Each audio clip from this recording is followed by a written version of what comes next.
Hello, everybody. Welcome back to Playoff Beards. I'm Snark. That's my buddy, Ryan Christensen. Second in line to the Canadian throne. Ryan Christensen, how are you doing? Second. Yeah. I'm trying to get my way up to first, but He's going to murder his way to the top, everybody. Let's cheer him on. They keep sending me down a notch. It's not good. Pretty rancid. One thing that Canadians are known for is being impolite. And I just think that's impolite. You deserve that throne as much as anybody does. You deserve it just as much as I do. So I was going to say. We're all Canadian. Oh, that's true. Okay. Yeah. Oh, yeah. How about this? 2 Canadians on the hockey show. I think we were typecast. Depending on who you talk to, you're right. We are definitely typecast. We don't have the Brazilian on the soccer show, Ryan. Yeah. True enough, eh? That's true. Oh, and there for all you American guys, that's your first unironic A of the evening. Our friend Adelia saying good evening. Good evening to you. I know she's very relaxed and calm about her Avalanche playing later tonight.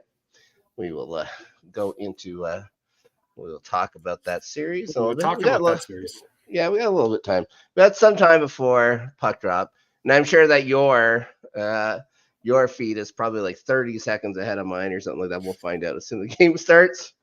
Well, hey, when the game starts, we will find out. Yeah, we'll start. We'll see. Right now, of course, we got through Sportsnet. So we got the talking heads here going and stuff like that. So we got a bit of time. They all have to earn their $40 or whatever they make. I'm sorry, but I know we discussed it earlier, like before on another live stream, but this Sportsnet is just the worst. They're terrible. They're worst. Terrible. Yeah. Awful. Like, how do you it's these guys, I'm telling you. All right. Yeah, it's like they paid so much money. And they had it for so long. And just It's awful. It's awful. But the worst part is TSN would be even worse. Yeah, it wouldn't be any better. It's just it's the curse of being Canadian. Everyone here is just too polite, and then they try and get some guys with edge, and it doesn't fit. You know what I mean? It's hard just to get just a natural kind of sounding guy on it. Remember when they had who was it, Strombolopoulos host hockey? George Strombolopoulos. Strombo hosting it. Strombo. Yeah, it was like when Dennis Miller was the one of the color commentators for Monday Night Football. I don't know if you remember that, but just didn't fit. No. All right, here we go. No, it definitely didn't. Oh well, hey, the crowd in New York is looking ruckus. Like they're jacked for this game. Good to see. Well, they're probably half cut. I would be. The Broadway blue shirts. Yeah. There's young Jack Roslovic. Jack Roslovic on the top line of the New York Rangers. We were talking about just before we went on. That must burn your craw. Surprising. It doesn't. I don't know if it does. I just find it so strange that someone who couldn't even hack it really is a third line center here in Winnipeg. We goes over to Columbus with the lining trade. He's from Columbus. Like the Columbus guy has to get traded from Columbus just because he wasn't working out. But whatever. They found a spot for him on the top line, I guess. They're moving some of their other guys down.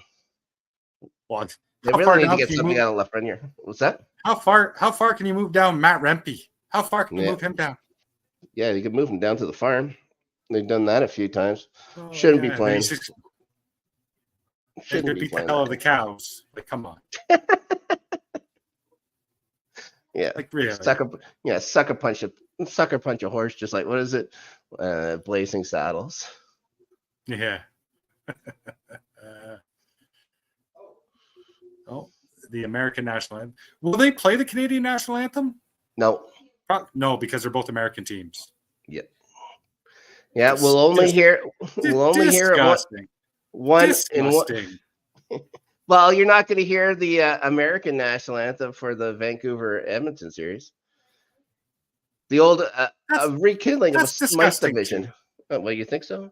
Oh, I don't think they should have. I don't think they should have the anthems at all. Actually, you know what? I don't disagree. I don't disagree with that. I really don't. Yeah. Like plus it's such a mood killer. Like, especially in Winnipeg, you see the crowd going crazy. Everybody's waiting, everyone's going nuts. It's like, okay, everybody shut up and listen to the songs for a bit. Yeah. True. Makes no sense. No. Keep the crowd hot.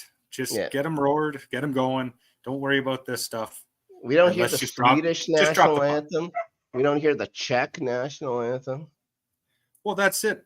There's a lot of players on these teams that they're not American citizens or Canadian citizens. They still keep their citizenship to the country they were born in.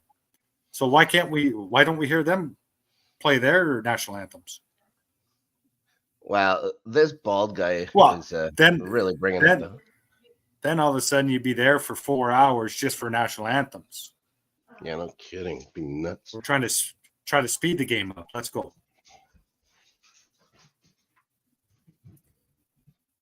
Well, I give this guy credit. Who would get him? He's belting her out. Yeah, he loves this shit. Oh, well, I guess maybe he's from Broadway or something like that. You know what I mean? In New York, or an opera guy or something like that. Do you remember like those remember when they had those vignettes? They'd have those vignettes from the Canadian Film Board would put out and stuff like that. And it had that one guy, and it was basically his pre-game ritual before going out to sing the anthem at the old Forum. No, I don't remember that. Like a spritz in the bananas. Wow. Yeah. Okay. Yeah. Wow. Some big fat French Italian guy, and he's like, "Oh yeah, it's great." But you don't remember any of those things at all? Like you don't remember like the Voyageur song and stuff like that? Wow. No, I don't remember that. Maybe you blocked it out. It could be part of my DTE that I have because of it. You never know. Could be. But how about a shout out to Bob? How about a shout out to Bob Cole?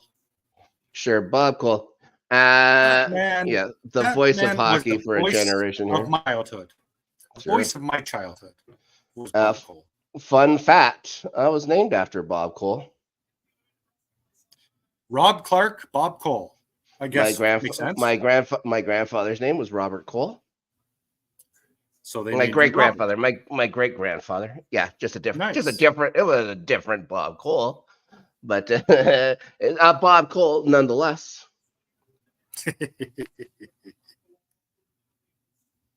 Well, game started already. Okay, so I'm 30 seconds in. I don't know about you. Oh, I haven't even started. And yeah, they haven't even done the face-off yet. God damn, Shaw Internet sucks. We are off to a flying start then. Oh boy. When it goes to commercial, hit pause, and then I'll tell you when to push play again. We'll be on the same page. Oh, there you go. So seeing as we're so far apart, is there a first round matchup you want to talk about first? Well, I don't know if we should start out east and then work our way west, or if I should just start about how disappointed I am in the Jets. Because I am really disappointed. We can start with let's start with the Jets. That first game, they win 7-6. They were the poorer of the two clubs, I think. Especially they go up 6-3 or whatever, and then let them right back in. And then after that, you could just tell that they just they would have. I think they had a lead in every game. They just couldn't hold any leads. Defensively, they fell apart. Their entire structure fell apart. And it's like I said before, there's two different Hellebucks. There's regular season Hellebuck, and then there's playoff Hellebuck. Playoff Hellebuck stinks. And this year, he stunk in a historical way. I guess the only team to ever let up 5 or more goals in their first 5 games, and turns out our only 5 games. That didn't even happen in the 80s. No, didn't. Terrible. Yeah, offensively, there's guys that like we got Tyler Toffoli to come in. He scores 2 goals. He like scores them in the first and the fifth. In between, he disappeared. There was nothing there, and we got him for the playoffs kind of thing. You know what I mean? Defensively, our guys weren't good. But this is all being said. You know, the Jets weren't great, blah, blah, blah, blah. The Avs were fantastic. Yes, that's fair. And they look incredibly tough. And Georgiev had that terrible first game where he gives up 7 and settled right in after that. Jets had some good chances. Jets, again, they score a couple of goals and stuff like that. But and Georgiev didn't have to steal any games. Oh no, but he didn't lose any. I think that's the big takeaway is that after the first game, Georgiev didn't have to, like you said, steal a game. Yep. The Jets, and I don't know if it was their structure or if it I don't think it was coaching or anything. I just think the players just did not play up to expectation. Yeah, well, the coach thinks it was the coaching. The coach thought it was the coaching. It's one of the reasons why he knew it was time to step away from the game. So Rick Bowness retires. He basically retired as soon as the whistle went. They just made the announcement a couple of days later. He didn't take part in any of the garbage bag day stuff. Yeah, I don't know. Ought to find a new coach for them. Could be Scott Arniel. He was the associate coach and took over for him while he was sick earlier and had an operation when his wife was sick because of that stroke or that seizure she had, and he was gone for a month for that. And they looked good under him, but it's Bonus always was, a phone call away. He was just a long distance coach or whatever, you know what I mean? Mm-hmm. So is Arniel the answer? How many times do you see the assistant coach come in and then make the club his and stuff like that? The only thing I can think of where that's been successful is when Sather went to when he went to New York and John Muckler took over in Edmonton. But even that first year in '89, they didn't make the playoffs. In '90, they won the Stanley Cup. I will never forget that. I will never forget that year because the Jets had them down 3-1. Looks like we should have probably beat them. Even Don Cherry says we win a fourth game against those guys. We win the Stanley Cup. So, who they have in their way? I think it was like the Kings, the Minnesota North Stars after that. Yeah. And then a Boston team that just couldn't measure up. Sure. Yeah, that still burns my britches. Ducky makes the finals with Philadelphia a few years after that, but that was his best chance, was that team. And then he was traded that off season. So what are you gonna do? Well, there you go. So, but realistically, with your team, what besides a coaching change, because obviously that's happening. Yeah. There's not much more you guys need. Maybe shore up your defense a little bit more. But I think really nothing much you could do. They need to get tougher. They need to go to the front of the net. All these goals from the sides and stuff like that are nice in the first and in the regular season and stuff like that. But when it comes to nitty gritty, it's pretty damn hard to score from the boards in the Stanley Cup playoffs. You have to get inside. You have to go to the front. You have to get dirty. Mm-hmm. And the Jets just weren't doing that. Also, our penalty kill and power play stink. Well, I think that's a common theme throughout the first round of this playoff. So, yeah. Well, it never got fixed throughout the regular season either. It was bad. I guess maybe the penalty killing a little better than the power play, but the power play was awful for the Jets this year. Considering who they had talent-wise. Oh, boy. I just saw that chance by Zibanejad. There's going to be some changes. I fully expect Nikolai Ehlers is going to get traded this offseason. Well, he's kind of a soft player, though. He's soft. He is. He's funny, though. he'll fight guys twice as big as him. Like he's fought Jamie Benn. And he has no fear about fighting and stuff like that. It's just, he's not very big. He's not a north-south guy. You know what I mean? He's an east-west guy. Yes. Yeah. Which is not the greatest sometimes. It's not the greatest. No, it's not the best to have. Analytically, for all the analytics nerds, he's great because he holds on to the puck like to go over the blue line. He doesn't dump the puck in. So there's that. He keeps control of the puck over the blue line. The Jets need to do a better job of that too. Just getting over the blue line. They had such a hard time in the playoffs doing that stuff too. But at least this year they're pissed off about it. I don't think they like that when they lost out to Vegas last year. I honestly don't know how upset they were. It was a weird year, and that was with Hellebuck and Scheifele not knowing what they were going to do. It didn't never look like. Yeah, it never looked like Scheifele was coming back. I remember when Adam Kopp was told, he was shocked because him and Scheifele are pretty good friends, and he had no idea. Oh, let's see. I don't know. We got something going on here. Something brewing. Don't say brewing. Well, yeah, you can say it. Just we'll talk about them later. No, we'll talk about them later. Yep. Okay, what do we? Oh, who's this? Okay, maybe not. Yeah, I thought that the way the ref. Oh, I must be way back. I'm only at 16 minutes right now. Still no commercials. Has there even been a whistle yet? Oh, they just took. There was one. There was one. Oh yeah. Oh, what? Oh, they put Carolina in the power play. Oh boy. We'll see. Cool. Well, again, this is what a lot of series have been, special teams. Yeah. So we shall see.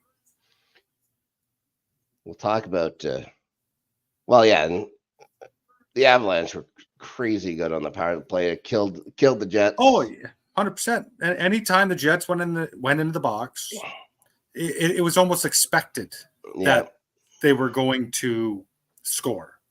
Yeah, I think it was, which is not a good thing for a team. I think they were almost 50%. Oh, how do you miss that chance?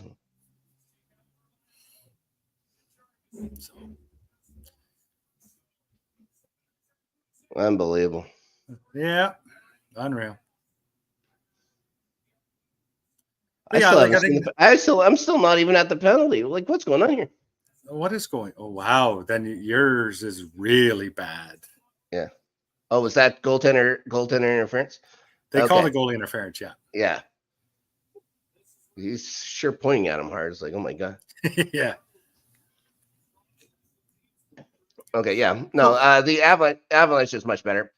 So I don't think we have to talk about that anymore. Also, I'm going to start crying again. No, bottom line is, you know what? Avalanche was a better team in this series. They were better. Do our prediction for them and their Stars later on. The Stars winning in 7 games. What did we have them at? Let's take a look. What did we have? I think I had Dallas in 5. Yeah, Dallas in 5. Yeah, Dallas in 5. I had the Knights in 7. Well, hey, I had the team right. You had the number of games right. So yeah, well, there you go. So basically, we nailed it. We nailed it, guys. We got it right. That's right. Yeah, we just won't talk about the Jets series, but no, because we both got that wrong. But no, I think there's a lot of people that were very happy that Dallas ended up pulling out the Game 7 win. Yeah, enough baloney. How do you not just for the sake of the game? Like I get it. The managers and stuff like that don't want that loophole closed. You guys look like a bunch of assholes with that goddamn loophole in it. Like, why would you keep that? Why would you keep that rule in or whatever, that LTIR thing? Get rid of it. But did they look like a bunch of assholes last year when they actually won the cup? Yeah, well, yeah, no, the league does, not the teams. The team does. The league does. It's the Ric Flair thing, right? If you ain't cheating, you ain't trying. Either Ric Flair said that, or my ex-wife.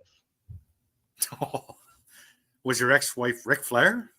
No, I wish. No, I wish. Yeah.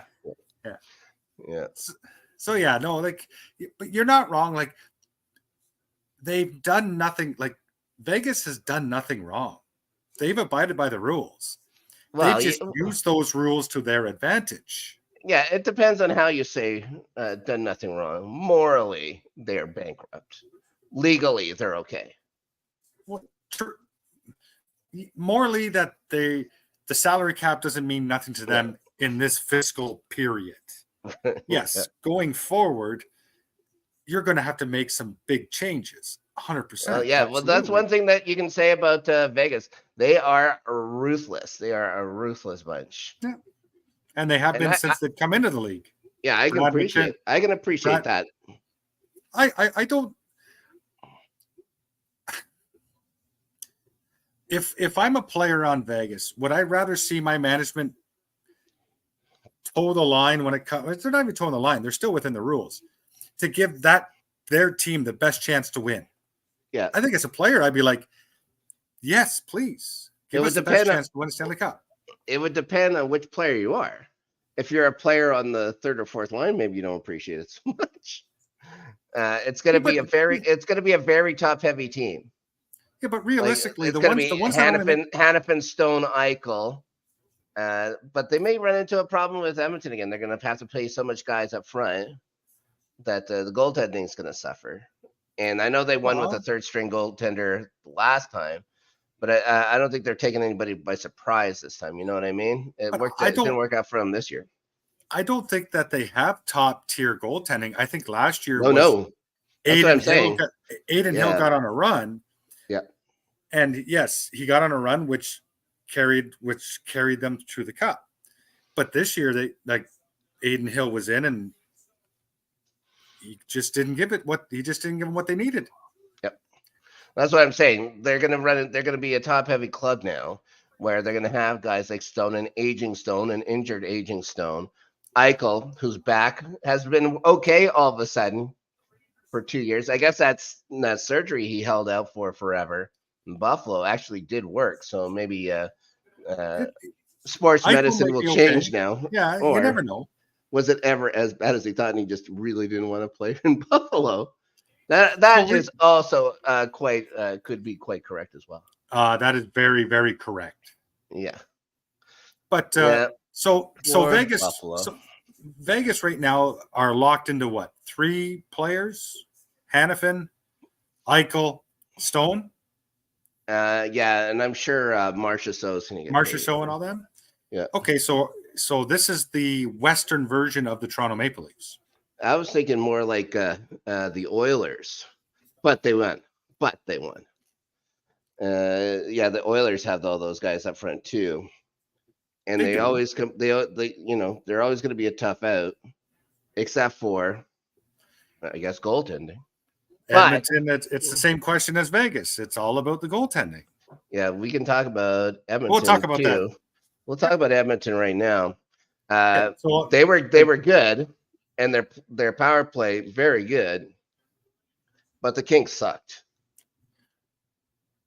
Well, I had I had Edmonton in 6. I should have said 5 because I figured it was going to be 5. Yeah, that was just my brain fart. I had them in 4. I had them. You had 4. Yeah, so you had the sweep. We split the difference. So again, we won. Yeah, guys, we're basically perfect so far. Yeah. Oh, what was there ever a doubt? Yeah, come on. There was no doubt. How dare anybody? But realistically, that's right. But realistically, this was the Where's Brennan? Hey, Brennan. Oh, hi, Brennan. Thanks for joining. I'm watching the show and not looking at the stuff enough. I guess I should the show. Yeah. I'll have to do as a host, you have to be able to multitask. Ugh. You're right. I should. But like this was a series that it was the second easiest to predict when we did our first round predictions. Because the Kings are a good team. They're well coached. They're solid, sound team. But Edmonton is just right now. Edmonton is on a if you give them any hint of a power play. It doesn't matter what you could, whoever you throw out there, they're scoring one way or the other. And it's like Hyman to me is like, I just don't like, he's just the luckiest man in the world. Hyman. He is, no, to be perfectly honest, because there's no other player, no other team that he would score 50 some odd goals in a season. He's got 7 right now after the first round of the playoffs. There's no other team in this league that he would score that many goals with unless he was playing on the line with Connor McDavid. Yeah. So as far as I'm concerned, if I'm Zach Hyman, I'm taking a pay cut just so I could stay here. Yeah, no shit. Well, he doesn't have to worry about that for a bit, but no, he's still good for a couple of years anyway. Yeah, but that's still for a guy who scored 50 some odd goals, Edmonton's looking pretty good with that contract right now. Yeah, they have so much. They have so much up front. They do. But they're getting guys like Evan Bouchard and stuff like that stepping up too out of nowhere. Like even if Darnell Nurse can be somewhat of a shell of what he was or is, Cody Ceci a shell of what he was or is, Evan Bouchard, he is your tank. Oh, goal! Oh boy, I'm imagining it's Carolina because they're in the offensive zone here. Yeah, we'll go with that, Snark. We'll go with that. Oh no! What are you doing, Anderson? You moron! He's going to be the difference in this series. Oh, there, shot her high. Yeah, there we go. Was that behind? Was that Lafreniere? Lafreniere. Lafreniere. Wow. Little the number Rick one. Jeanette. Yeah. Oh, little Rick Jeanette. Hey, rest in peace, Rick Jeanette. Yeah. He had 2 of the greatest calls I've ever heard. With the Mayday one and the LaFontaine. Mayday and LaFontaine. So yeah. So I know you're still probably you haven't even seen the goal yet, have you? No, fuck. Generate. God. Sportsnet just does not like Winnipeg. No, it's, I don't know if it's as much Sportsnet as it is Shaw. Oh, it could be terrible. Awful.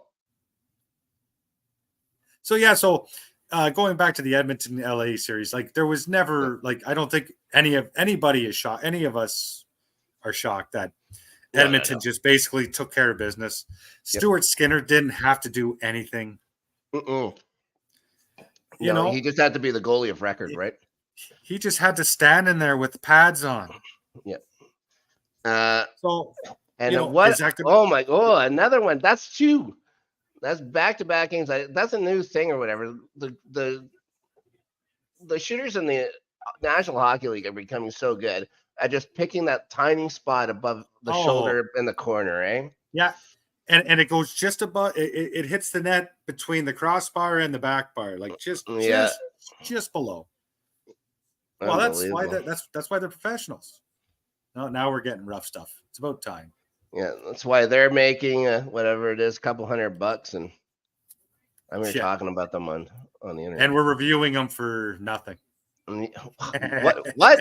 Nothing. Uh-oh. Yes, Adelia. You're Lafreniere.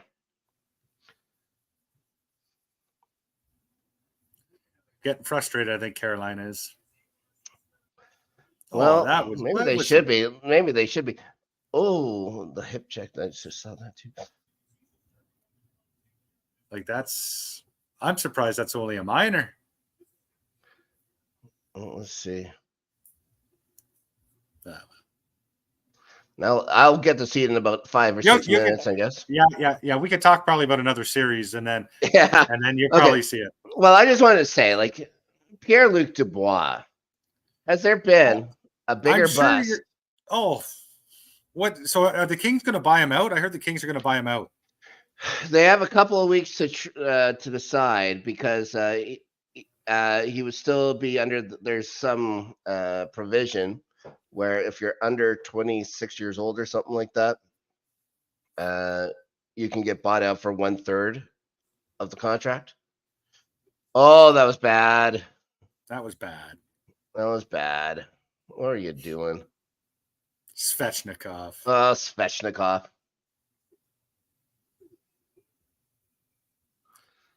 But yeah, no, like get Shesterkin back in the crease. What are you doing? Like, what's he gonna do? Hey, Shesterkin, yeah, I don't know. He's not that big of a goalie, so. Well, the only thing that could happen to him is he might get hurt. You know what I mean? Yeah, oh yeah, that's all. How important is he to the Rangers? Oh my goodness. Oh, damn. I still think that's kind of funny. Not a smart play, but kind of funny, especially it's coming from Svechnikov. Well, you know, doesn't make any sense. I don't know. Anyways, PLD. So I think it would cost them, what is it? Between 5 and 7 million for the first 3 years or something like that. To buy and then it's one just over $1 million more for double the length of the contract after that. So so it would cost them. They save all kinds of money. They save an incredible amount of money, but they would have that hit later on, just $1 million something. Yeah, but still, like, I mean, to me, no, you get rid of it. You get rid of it. You go. You say thank you for your contributions. Yeah. Good luck in your future endeavors, and you say bye-bye. Yeah, I'll take Gabe Velarde for him. Thank you very much. Yeah, exactly. Oh well, as long as you Gabe guys as long as he can stay healthy. As long as he can stay healthy. That's a fair assessment. If Rasmus Kapari ever scores a goal for us, it'd be nice as well. He's incredibly fast, but just can't score. Oh. All right. Well, so yeah, Oilers had an easy time. Plus, this is the third time they've met in the row. So they're used to each other now. It's like there's no surprises for the Kings. They're all getting older. Their core is so old now. Time to start something new. This is where the playoff format, I'm sorry, but it fails. It sucks. It fails.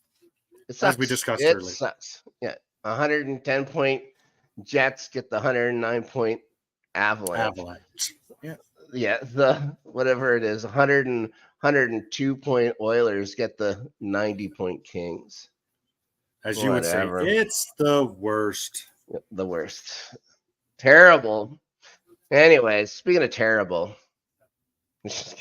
how's the New York Rangers or how'd the Islanders do? Oh, hey, well, we did bad. Yeah. I think we both predicted Carolina in 5. We did. It's the one we actually did get right. It's the one that we got. Yay! High five. We got right. There we go. Yeah, but how do you lose game 2? Like you're up. What was it? 3-0. Okay, so my beef is not with game 2. Yeah, it is, but it isn't. So my beef with game 2 is yes, the fact that we lost. That's unacceptable in a playoff game. Yeah, like you're boarding Toronto Maple Leaf bad, and that's gutter. Like that's gutter. But what really ticked me off was game 3. Yeah, Patrick Waugh decides to go back to Sorokin. Yeah, that's when you say, okay, we're down 2-0. Look at the manner that we lost, the way we lost. Okay, we're gonna put Varlamov in to try to spark the team because that's a devastating loss for a team. Devastating. Yep. You need a spark because they're coming into this game. They're already like their heads still aren't clear from what happened. Especially Sorokin. Yep. So he should have put Varlamov in game 3. I don't know if it's because Waz, if he's still kind of finding his bearings back as a coach in the NHL or whatever, but he seemed tentative. I don't know. I just didn't understand it. Should have went with Varlamov game 3. Decided to go with him in game 4, even though after they down 3-0. Yeah. Varlamov got him a win in game 4. unfortunately, that's as far as that went. I watched. You think watched it's a matter of games. him being a goaltender, like just being a goalie, just being too much of a goalie, maybe being in like the way he was in his own head or whatever, and not actually thinking of what was best for his goaltenders, thinking about what was best for him. It's very possible. Like I think that definitely has something to do with it because he was a goaltender. Yeah. But I just think that, he just the playoff experience as a coach is totally different. Like when it comes to ebbs and flows. And I think some coaches know exactly what changes, maybe just a minor tweak here and there. Yep. And some coaches just, I don't know if it's because he's scared for his job. He just didn't want to push the envelope. You would think coming in mid-season, I still think that they're going to give him. I still think they're going to give him a shot next year. Yeah, he's already said so, right? Like Lamoriello is going to be back, and Patrick Waugh is going to be back.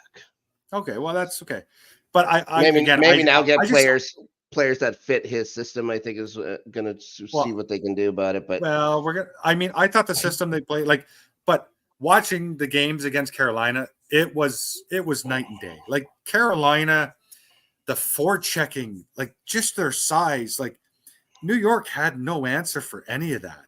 Right. Like even the game they won in overtime in Game 4, I'm sorry, but Carolina destroyed them. Yeah. They outplayed them. Even in the overtime, it wasn't Carolina was dump the puck in and forecheck. Bang, bang. Like Carolina is I'm surprised how big of a team they are. And they're strong on the forecheck. You haven't seen it much in this in the first couple of games here against the Rangers, but yep, I agree. But to me, you're going up against apples and oranges right now. Your oranges were the Islanders. Your apples now are the Rangers. The big apples. The big apples. No pun intended, of course. I get paid in fish. Yeah. But yeah, so to me, again, it was a predictable series to pick. We both felt the same way. Yes, my heart is with the Islanders, but in the same token, I also know too, if I'm betting money, I'm sorry. I want to win. I don't want to lose just because of my heart. Yeah, sure. Yeah. That's money I'll lose. Yeah. Yeah. So as far as I'm concerned, to me, that was the series. It's just Carolina was a much bigger, faster, heavier on the forecheck team. And they just pressured the Islanders to the point where Islanders tried to play, but they just kept getting pushed back and pushed back and pushed back. And that's a recipe for disaster. You're not going to win. You're not going to win. You think Brendan Moore's going to come back with Carolina here? Supposedly, they never agreed on a contract extension here. I think a lot of it. There's a good chance that he leaves. I think a lot of it depends on how they do in this series. Right. I think if they get bounced, I think you could see him maybe move on. There is a certain team that I could see going hard after him if he does become available. I'm sure there's be a few teams. Who do you think? I think the Leafs will go after him. Because I think the Leafs, they need we'll talk about that series and we'll talk about all the post-series consequences and maybe nots, but we'll talk about that. But I could see because again, that team needs to do something. They need to do something. You want to just talk about them? Okay. Seeing as we're here, we've already. Oh, Carolina just scored. Well, I got a McCafe commercial, so I have an exciting one. Well, you can run to McCafe if you want to get one, and you'll probably still be able to come back and see it. Yeah, I could probably wait for them to fix the flurry machine or whatever too. So so we could talk about the Leafs Boston if you want. Yeah, let's talk about the Leafs in Boston. Is there anything spring comes along? The grass, you see the grass again. We're in Canada here, especially in Winnipeg. It's a long, cold winter. The grass is out. The sun starts to shine. The birds come back. And the Leafs get booted by the Boston Bruins. It's just the rite of spring. Well, especially in the seventh game. So like nice. This is no lie. This actually happened. Saturday afternoon, I was out. I was raking my grass, getting all the dead grass out, all the dandelions, all that. Sure. Grass looked pretty weak. I woke up Sunday morning after the Leafs lost, and I couldn't believe the amount, how it just grown. It was unbelievable, the amount. Yeah. And I was just like, I need the Leafs to lose more often so I can get better grass. Yeah. Horticulturally, it's just better for the environment when the Leafs It's better lose. for the environment when them Maple Leafs are just swept away. Guys, gone. think green. Hope for the Leafs to lose. I think that's the way it has to be. I know my family down in Southern Ontario does not like the way that I say things, but no. That was a good goal. That was a good goal. That's the way you score in the playoffs, a deflection. Yeah. My family as well, of course, all Leaf fans. So I hope they all cried themselves to sleep. Actually, I don't know if they even do anymore. I think all the Leaf fans just have to be numb by now, right? I think it's numb to this. I think it's expected. Yeah. You go to a game 7, and especially against the Boston Bruins, with the history, you're expecting to lose. Like, you're going in there with the expectations that are like so low. I mean, there's no way. Like, if you exceed a little bit, you're somewhat happy. I guess maybe getting to overtime. Well, really hurt worse.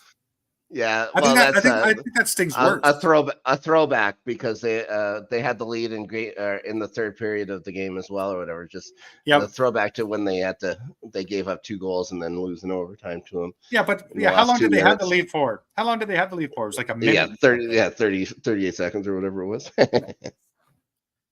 Again, like, you know what? I wish every Canadian team made it through and did well, because I did predict the Leafs in 6. Mm-hmm. That was my patriotism over my head. Sure. Because I want as many Canadian teams in as, like. What did I pick again? Let's see what. Oh, I picked Boston at 7. Boston at 7. Oh, what? Looks like I'm a witch. Yeah, and you probably didn't play Lotto that night, so it didn't help you out. I did not. But like I said, so I mean, I wish. Yeah, I think it's a universal thing. I don't think it's just a Canadian thing. That's fun to see the Leafs lose. You know what? But that's the thing. It's good for the entire Earth. It has become universal. Yeah, it has become universal. But again, it's because of the media. Like, if the media was like, if we got the same media for the Leafs as we do for like the Hurricanes or something like that, 100%. Who hates the Leafs? No one hates them. We hate their media so much. I hate the Leafs because it hurts the media. I turn it on TSN before I go to work every morning. I turn on TSN for SportsCenter. I get 25 minutes of the worst dribbling shit I've ever listened to between Duthie and Cheryl Pounder. Yeah. And O-Dog. And then all of a sudden you get Brian. Yeah, O-Dog's the worst. Then you get Brian Hayes on Hot or Not. Well, and he's a Toronto guy. It's surprising and stuff like that with Duthie, considering he's an Ottawa guy. Having to hear so much Leaf stuff or whatever, but he's getting paid. He's getting paid to talk about it. Like, there's an agenda they have to push. He's Ottawa, who is now a Toronto boy. Yeah, that's true. So that's true. Like I said, that's the only reason. Like, I mean, if they would just say, okay, the Leafs lost. Here's the reason they lost. They do a couple minute bleep about it on their after show or whatever, and be done with it. On to the next series. Great. But they got to go through every single motion of this team and this and that. And the solution is very simple. Blow it up. Yep. That's it. And this is what we're hearing now. Now the media is mad at the Leafs because they want to talk. They get paid more the more they go on, I guess. So they should have done this years ago. The Shanahan plan, it's failed. Let's be real. The Shanahan plan failed. So he's got to go, but I don't know if he is, but he's got to go. You would imagine, right? Get rid of this guy. So you're gonna have the expectation of the Leafs fans or the Leafs of what they do, and then you're gonna have the realism. Yep. The expectation is going to be like Shanahan gone. Treliving, he's going to stay because he's only only a year in. Yeah.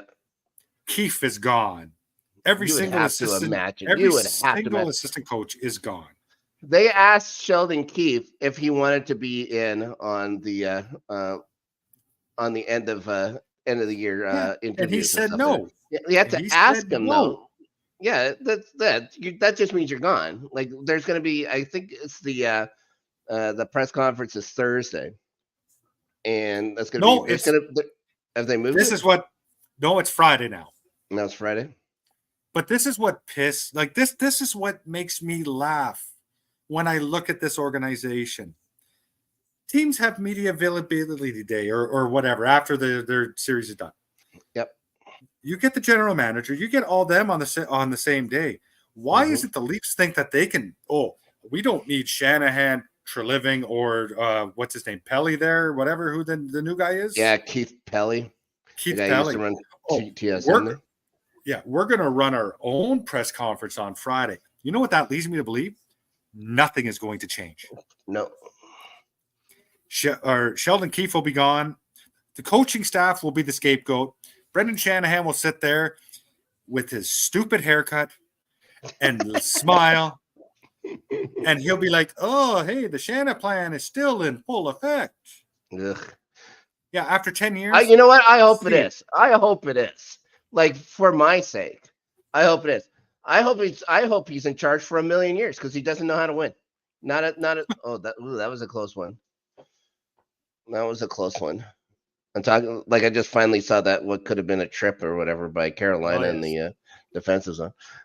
Like I would rather.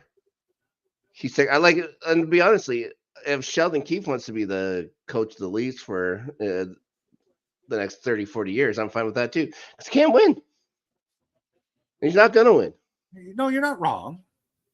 But the problem is, for so long, Leafs upper management, which is their MLSE, and I'm not talking Shanahan, have thought that this is the greatest thing that's been going on since, I don't know, the invention of the wheel. Yeah, well, this is where Toronto's media plays a huge role in the way that they feel, right? Like these guys fall in love with the player, so they think, oh, we got to be was that a cross check in the back while he's down? Is that what happened? I believe so. Comtois not backing down from Rempe either. Well, I wouldn't back down from Rempe. No, big thug. Yeah, and a turtle. yeah, you're not wrong. But yeah, like I said, like it's year after year. It's a joke. Like, you know, the core four, obviously, they put it together. I believe 2018 was put together. Well, maybe even sooner. 20. When was the draft? Or 2016 or whatever 16? When they got Matt, something like that. But I mean, the Shanahan had this brain fart that ended up being, we're going to pay 4 guys maximum dollars, and then we're going to try to build a team around them. The worst thing they did was pay that much money to a winger. Worst thing they did was bring John Tavares into Toronto. Worst thing they did. Yeah, well, everybody, like, there's just GMs that feel like they have to win either free agent day or deadline day. You know what I mean? That's going to be their Stanley Cup, is winning these things to the media. The problem with that is Tavares wasn't their first pick to be brought in. They wanted Steve Stamkos. Mm-hmm. And Stamkos sat there and hemmed and hawed, and everybody thought he's coming to Toronto because he's a local boy. And then he looked at the bright sunshine and no tax of no taxes, and something said, that drives me nuts. Why would I ever decide to go to Toronto where I'm going to pay half of my salary to the Ontario government? Yep. Don't think so. There's got to be a way that they've got to figure out a way to get that fair. Like, it's such a huge advantage. It's an extra, like what? It's an extra 7-8 million to your cap 100%. or whatever. 100%. Like they have to take it. It's like just find out what the average is, and you have to penalize the Florida teams that much on the salary cap. That's right. The problem is the United States, they are run by their states. Like every state has their own legislation. Like it's not like us where it's federal. Mm-hmm. Where it'll never ever be like that down in the States. So it's always going to be the fact that these markets are going to be under the gun with 5 seconds to go. 5 seconds. Oh my god! Yeah. That's tough on the Rangers. Yep, that's huge for the Hurricanes. But we also never thought that this series was going to be a quick series either. This series was going to be long. Yeah, we haven't even predicted any of the second round series yet or something like that. But yeah, I don't even think we've talked about the last series in the Eastern Conference. No, we still haven't talked Florida and Tampa. We didn't talk Vancouver and Nashville either yet. Oh, Jesus. Well, we're slacking. Yeah. Well, congratulations to Vancouver. Again, like Vegas last year, they're down to their third string goalie in Silvos, and he was very good. But Rick Tocchet has them playing so well. Oh, he's the structure that they play in. It's a very well structured team. Yep. I mean, their thing is positioning. Their thing is defensive. Just making sure that they don't give up the big play. Mm-hmm. Well, they got a terrific defenseman. He's probably going to win the Norris this year. They're getting goals and stuff. They're getting points out of JT Miller again. So that's been a big surprise. I mean, and to win the series and only have Pettersson get one goal? Yep. Did he even get a goal? He got one. Yep. Like that's pretty. Like I mean, I don't know what's happened to him. I like ever since he signed that big contract, it's like he's just I don't know if he's not shooting the puck or if he's just not getting the looks, but he's got to shoot the puck. Yep. Like it's bad. Yeah, well, he has a couple of days or whatever after finishing off Nashville, maybe just to work on the shooting drills and stuff like that. So we'll see what happens. But again, a tough matchup for them with Edmonton. But they beat Edmonton all 4 times this year. That means nothing because the Jets beat the Avalanche all 3 times they met them this year too. Playoffs are a whole different game. And Silvos has to go up against that Edmonton offense, and especially that Edmonton power play. That's have they already? If they had Thatcher Demko, Thatcher Demko, but he's not playing in the second round. We're just under the presumption that it's that Artur Silvos or whatever his name is. I would imagine it would be right. Silvos or Silvos? I don't know what that. Silvos or something like that. Silvos. Yeah, I don't know. It's a toughie. I listen to him pronounce it. And I'm just like, yeah, okay, whatever. Yeah. Like we're assuming that he's going to be the game 1 starter. Tocchet hasn't said anything yet. Yeah, everybody's so secretive. It's such a huge advantage to know the starting goaltenders are whatever. Well, I don't know. Okay, now this also. It's the only gamesmanship. It's the only gamesmanship our coaches have left, right? Well, this also burns my craw. Okay, you've been knocked out of a playoff series. You're done in 7. You've been asked about an injury. Why don't you just disclose it? Who cares what people think now? The thing that shocks me, Matthews. I don't want to go into it. It was a fluke hit, but I don't want to get into the details. I'm like, who cares now? You're out. Matthews had a case of yellow belly. You know what I mean? That's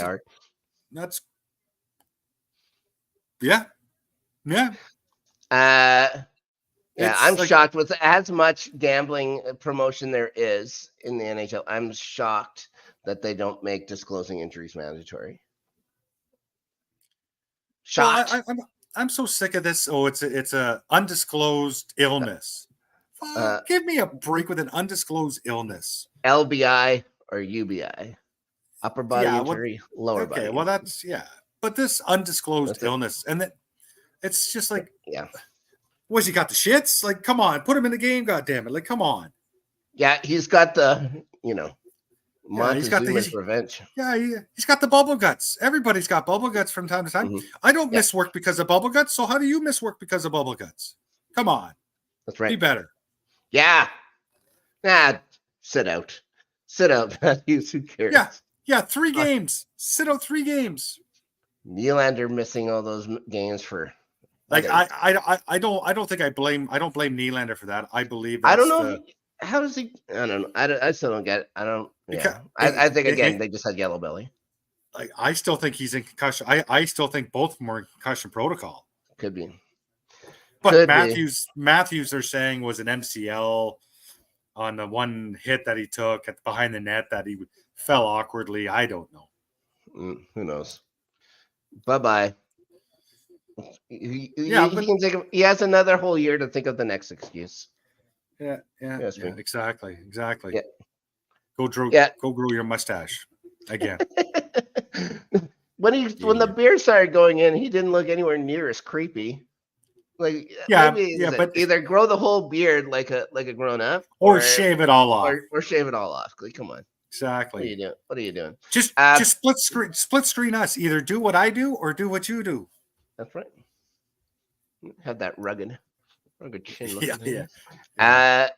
Okay. So Vancouver. Congrats to them. I had Nashville to win. They came in very good, but you got the team right at least. One more serious look at Tampa, Florida. I was disappointed in this series. Yeah. This was probably the series I was most disappointed in. I thought Tampa. And again, it's, special teams kill. Like that again. I say this a lot in this playoffs, but special teams are they're just so huge. Yeah. And I mean, Bobrovsky stood on his head. Like he outplayed Vasilevsky. Not that Vasilevsky played terrible, but Vasilevsky just didn't come up with the timely saves that were required. Yep. Vasilevsky has played a lot of hockey. Let's get that right. They had so many good runs. All of Tampa's played a lot of hockey in the last 5 years. And I think it's starting to wear on them and stuff like that. And of course, Kucherov. Well, they're definitely not. Well, they're definitely not getting younger. No, definitely not. Like Stamkos now is up for unrestricted free agency. Does he stick around? You think so, right? Even if he takes half the money he had, if he takes if he plays for $4 million, it's still more than going anywhere in Canada. It's still more than going to like Chicago and stuff like that. Oh, I don't see him going anywhere but Tampa. I think that's where he started his career. That's where he's going to end it. Yeah. So this will be his last contract. It'll probably be a maybe 2 or 3 year contract. Yeah, and I'm thinking about 2.5 to $3 million each. Oh, I'm thinking 4 or 5. I don't know. I don't know if Tampa does that though. They got to start thinking about something else. Is that too much? Like $5 million for them? Well, how much does Stamkos make now? He's about 8 or 9. Yeah, I think he's 9. So even if you cut that in half, you're down to 4.5. Yeah, you like I said, like a $3 million contract. Okay, yeah, still. That's a $5.5 million contract somewhere. I'll say between 3 and 5. That sounds fair for Stamkos at the age he is. He could still be the captain, still continue to produce. Like, I mean, the guy still scored, what was it, 40? Was it 40 or 30 goals this year? 40. I don't think it was, I just don't know where else they're going to go. Like, they're, like, everyone's getting older. They don't have really, like, who's coming up for the Lightning right now? I can't think of anybody. I think their biggest thing is going to be goaltending too in the next couple of years. I don't think they have anybody either. Well, that's somebody. You have to draft it now, and then you have to put him in the minors and stuff like that, and grow him. Like that's what they did with Hellebuck. Hellebuck was a 5th round pick or something like that, but they had Pavlik ahead of him. So that's right. That's right. Just grow there. Like you don't care. And then some goalies do decide to, once they get to the AHL or whatever, they blossom into a great goalie there, and then they come to the NHL and then elevate from there. Yeah, the Jets have legit goaltending depth. They do in the minors and stuff like that too. So if they want to trade, Toronto. But really, But really, what good is that depth? Because you just signed Hellebuck to 7 years or 8 years or whatever. That's what I'm saying. If I'm sure Chevy's phone isn't going to be off the hook. He'll be at the cabin for most of the summer, but it won't be off the hook. They're going to be able. He's going to be able to take some calls and stuff like that. Like I'm sure that there's I'm sure there's they're gonna lose Brossois 100%. He's gonna go for sure. Is Brossois a starter somewhere? Is he a starter in Toronto? Maybe. No. You think Wall is a starter? Like look at the numbers for Brossois. It was a pretty impressive numbers. I think if Wall had showed the ability to stay healthy, I think he could be. It's a problem, but he doesn't have the ability to stay healthy from everything that we've seen so far. Yep. But if you look at the goaltending throughout the league, there really maybe Brossois is the one, because there really is nothing throughout the league. Like what, Cam Talbot's coming on the free agent market? Yeah, no. Yeah, come on. Give me a break. Go back to Calgary. Actually, that's one now. What about Jacob Markstrom? Could that be a trade? Who are they going to give up? Give him Marner. Blow it up. That was the big question all through this little shindig they had in Toronto in the last starting from yesterday. Where's Marner going to go? He's got 1 year left on that gargantuan contract. And you know what the problem is? He's not going anywhere, because he is not going to use. He's going to use his no trade clause, and he's going to say, "I'm going to stay in Toronto." Yeah, he'll do that, or he'll just say, "I'm wherever you're going. I'm not signing. I'm going to go right to free agency." How much are you going to give up for this guy for 1 year of Mitch Marner that you could try and sign as a free agent? Does he take a pay cut to stay in Toronto? No way. Why would he? But he's going to have to take a pay cut to go somewhere, because no one's going to give him $12 million. Nobody. He's a winger. You don't give, he's not Ovechkin. He's a winger. It's nice. Well, he puts up nice numbers. That's it. Well, he's a 90-point-a-year guy. Yeah, those are nice 90 numbers. Numbers, but they're not. That's a $7 million contract right there. Wow, that's an $8 million contract. Holy Christ! What are you paying? Not an $11 million contract. What are you paying in pesos here? No, it's more than that. I don't know. That's a $9 to $10 million contract. Ooh, I don't think so. Oh, that's a $9 to $10 million contract in Toronto. Like in Toronto, they give out that much money. They don't anywhere else. Well, everyone else has rationale to them. There is a team that probably would very much like a star on their team that's just being relocated right now. That's exactly what I'm thinking. But who's going to give them the puck? Like they need a center. They just don't have. They don't have the guys. They don't have the guys. No, that's true. No, that's true. They have good young players, but none of them are center. Yeah, that's true. That's a good point. There's a problem. The big thing that Toronto needs with getting rid of Marner isn't even as much a player. It's just the space. They need cap space. They need cap space to turn Mitch Marner's contract into 2 or 3 players that they can use. Mm-hmm. The Jets did it with Dubois. They get rid of Dubois. Where's my dogs running around? They get rid of Dubois, and then they get Velarde. They get Iafallo. They get Kupari for whatever that's worth, and a 2nd-round pick, which is great.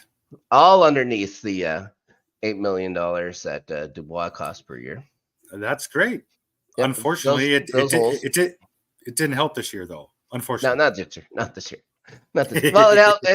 It helped. They were much better than they were last year. In the regular season, it helped. Yes. Yeah, they were much better this year than last year, but yeah, still didn't have. And I'm sure that everyone got along a lot better. And it's nice not to have a prima donna around and stuff like that. There you go. Yeah, if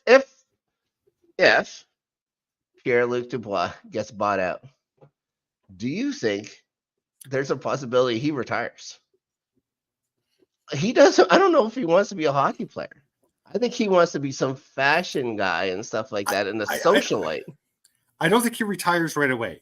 Yeah. I think he sees if there's a team out there or some teams that may show some interest in him, and all it's for is the almighty dollar. I could see like him asking maybe $2 million to go to Montreal. He wants to go to Montreal bad enough. Well, he'll take whatever they can pay him. And I'm sure Montreal would be like, yeah, for 1 year, come in at $2 million, and we'll see how you do. Yeah. Like I don't think that's like a risk reward. Parlez-vous français avec moi? Well, there you go. I think from a risk reward standpoint, that's not a bad deal for Montreal. Because $2 million is like I mean, really, like that's almost league minimum now. Yep. And again, PLD, an $8 million. Well, it's supposed to be a center, but I think he's been playing the wing. True enough. On the fourth line, he was on the fourth line in the playoffs. Well, that just shows how bad he's been in LA. The fourth line in LA. Yeah, that's pretty bad. Not great. All right. Want to do some second round predicting? Let's have at her. Okay. Well, we're on a roll. We've already started this match. Rangers up 1. They looked the first 15 minutes of this game. They looked like the much better squad, but Carolina's turned it around. That's all it takes to get a couple goals. Maybe they're feeling good. Now, going into this, I would have thought Carolina. Watching them play, I'm not so sure, but I'm going to stick with Carolina, and I'm going to say Carolina in 7. But the way that the Rangers played in that first game, it's like, ooh, I don't know. What do you think? I agree. I don't agree with your prediction, but I agree with the fact that this is going to be a very tight series. Yeah. The first game, Rangers come out. They were hopping. They jumped on them right away. I believe that's the way you have to attack Carolina. Is you got to get up on them early and often, because if you play a ground and pound game with Carolina, they will beat you down. They are big. They are physical. They are fast. The forecheck is great. I believe. Oh, hello. I believe the one question for Carolina is obviously their Mr. Anderson in goal there. Goaltending so important. I mean, I would definitely if I had Shesterkin or Anderson, I mean that's pretty clear and cut who I think the better goalie is. Yep. But I do believe that this series is going to be very tight. I think they'll all be 1-goal games. I don't think you're going to see anything different from now on. Yeah. I believe from now on. But I do believe the Rangers will get it done, and they will get it done in 6. Okay. Yeah. I was thinking that before. It's like I can't change my mind just after the first game. That's all that kept going in my head. Speaking of first games, also a first game last night, Boston had no problem with Florida. Wow. Florida. I'm not going to say that was unexpected. I think there's a pretty big reason why Boston won. It's because Bobrovsky rest or no rest. Bobrovsky sucked last night. He was terrible. Bobrovsky got beat one way and one way only, and that was high. Yep. Well, and also giving a puck away or whatever that was. Well, yeah, but if you look at the majority of the goals, they were bar down. Yep. So they got a book on them. Did Boston figure something out with Bobrovsky, or was it, like you said, was it just one of them games Bob was not on his game? Yeah. Again, it's going to be a phenomenal series. I don't think any of these, well, -1. I don't think any of these series are going to be short. Ooh. I think the bottom line is if Swayman continues to play the way he's been playing for Boston, it's going to be very hard for Florida to generate. They're going to have to they're going to have to play the way they did last year, like dirty, hard nose, in your face, get in the goalie's grill and score the ugly goals. That being said, I still think Florida will take the series. I think they'll take it in 7.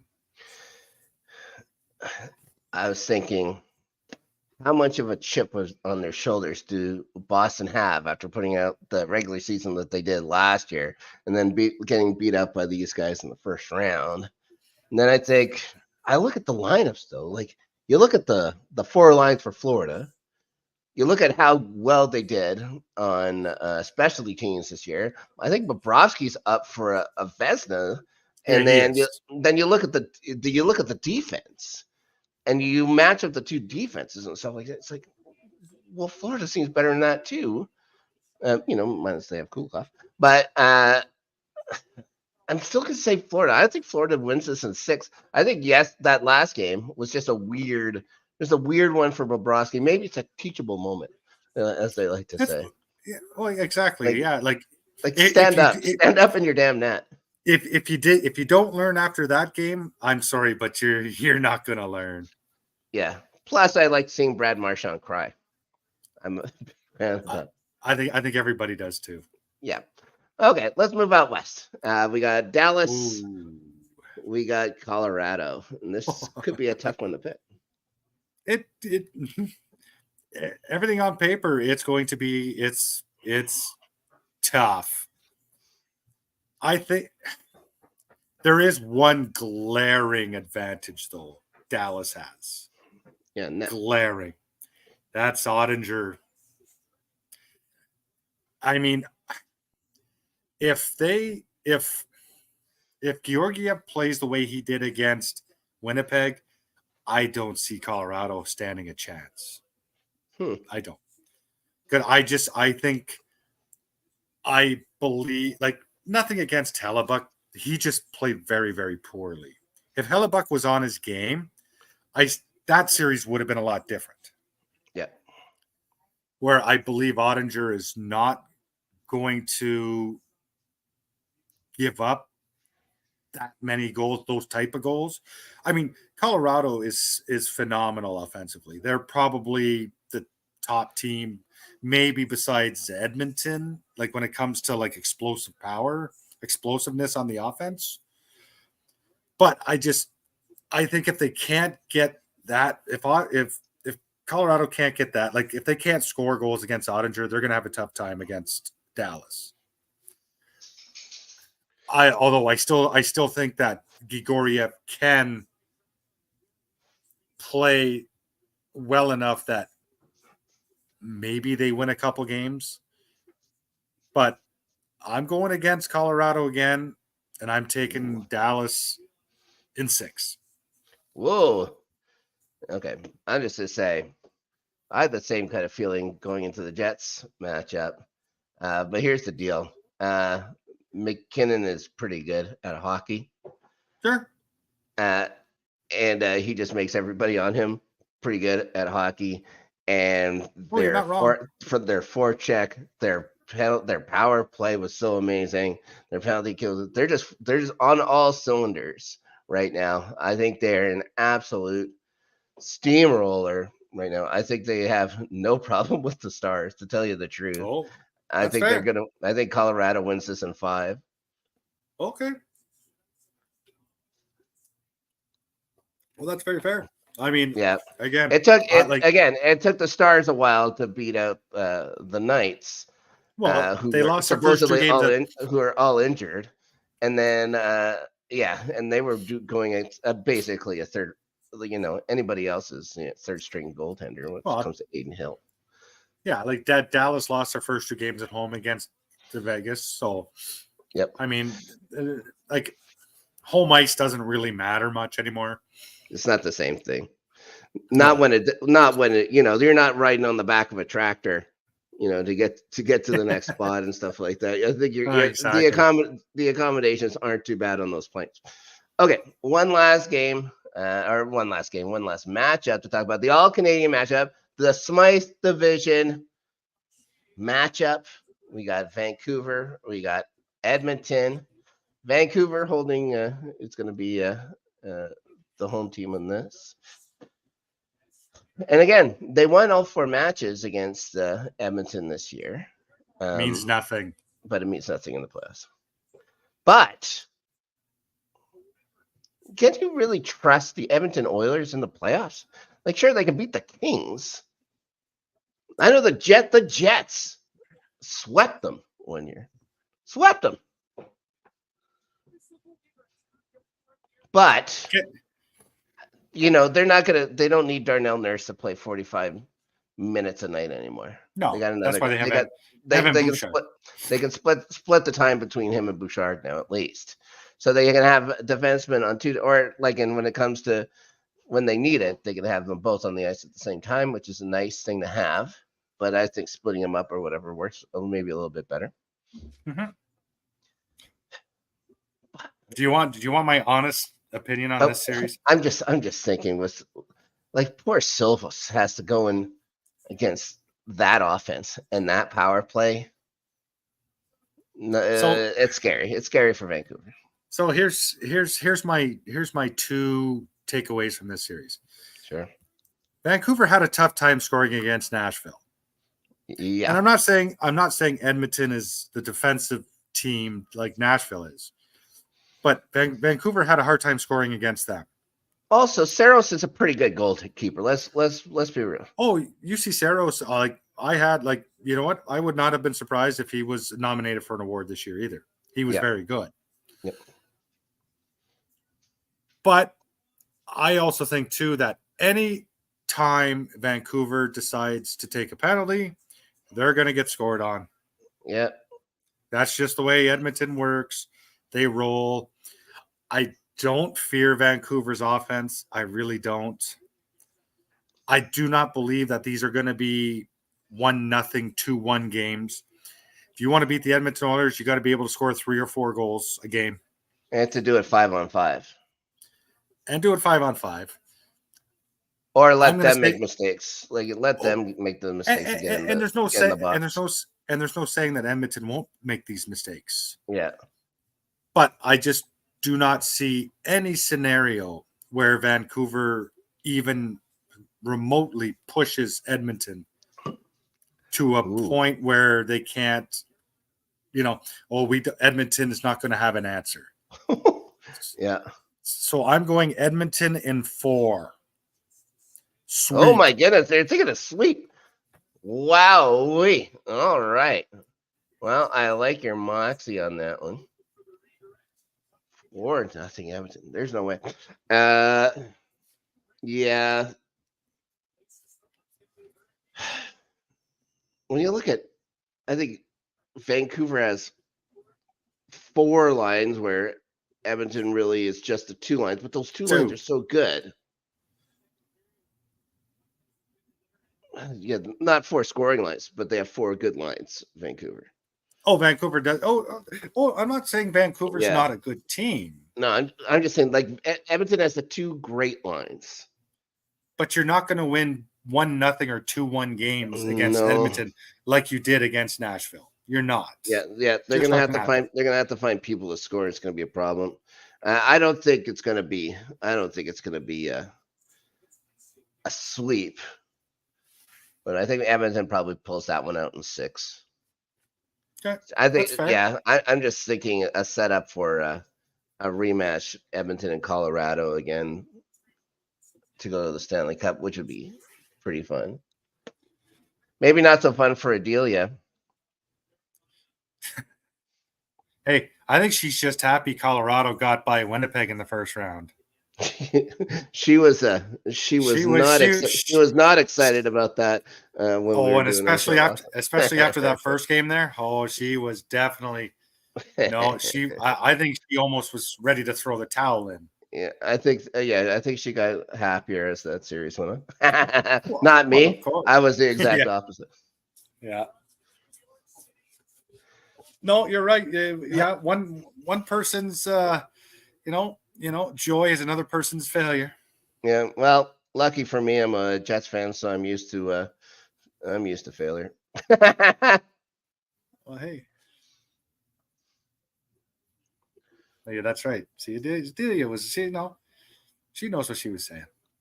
She knows what she was feeling.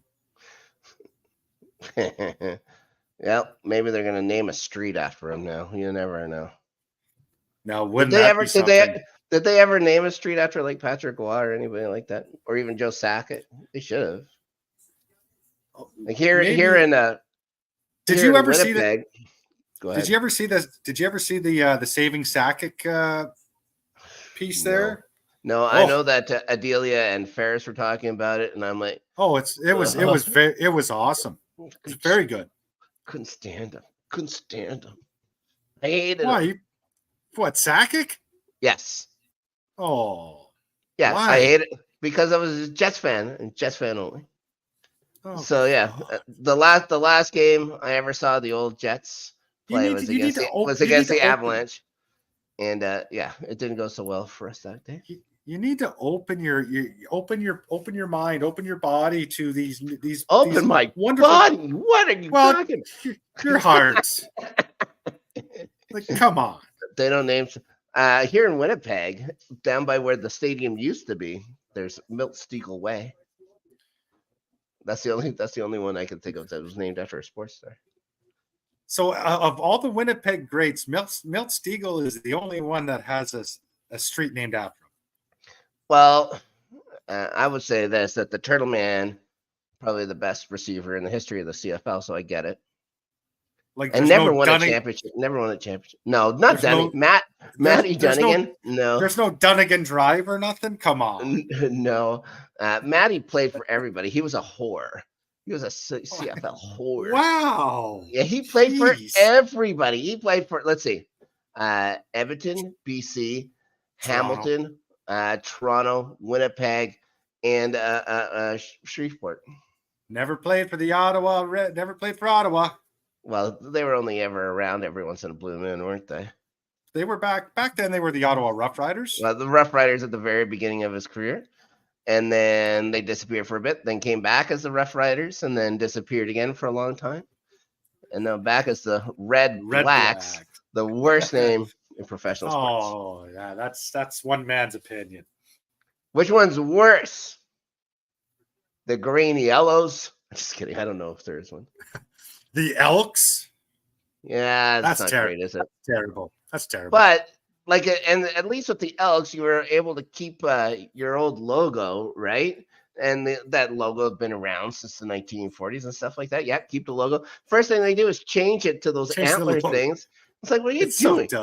So they went back to the EE. The EE. Terrible. That's starting up this month too. Training camp's about to start for the CFL. Yeah. Let's see how the Bombers rip my heart in half again at the Grey Cup. 2-2. Lafreniere again. Lafreniere. She likes that name better than Kraken. Wait till you get the Utah name. That'll be the worst damn name out there. Yeah, it's gonna be friggin' terrible. Like I'm thinking, like I still say, Saints would be a great name for Utah. Yeah, because of that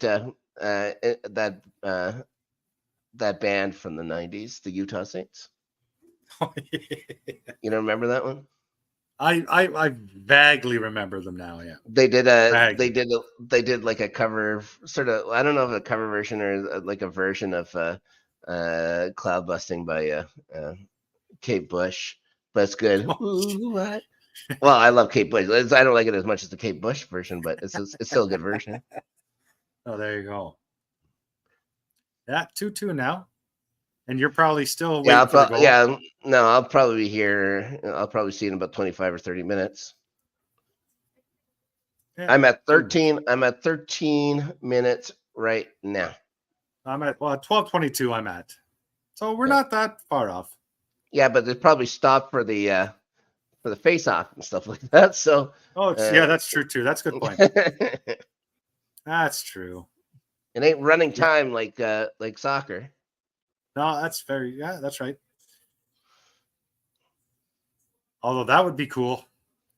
Third period, no stoppage. Watch the action. But then you'd have to leave it up to the refs for the. Oh, that's a nice goal. And the announcer here is like, "All right, give it a rest here, buddy." Who is the announcer? I don't even have the volume up. Is it Chris Cuthbert? No, it's not Chris. Chris Cuthbert's going to do the Canadian Edmonton, matchup, right? Yeah, and it's the guy who was doing the Edmonton matchup. What's his name? Parneep Singh, is that his name?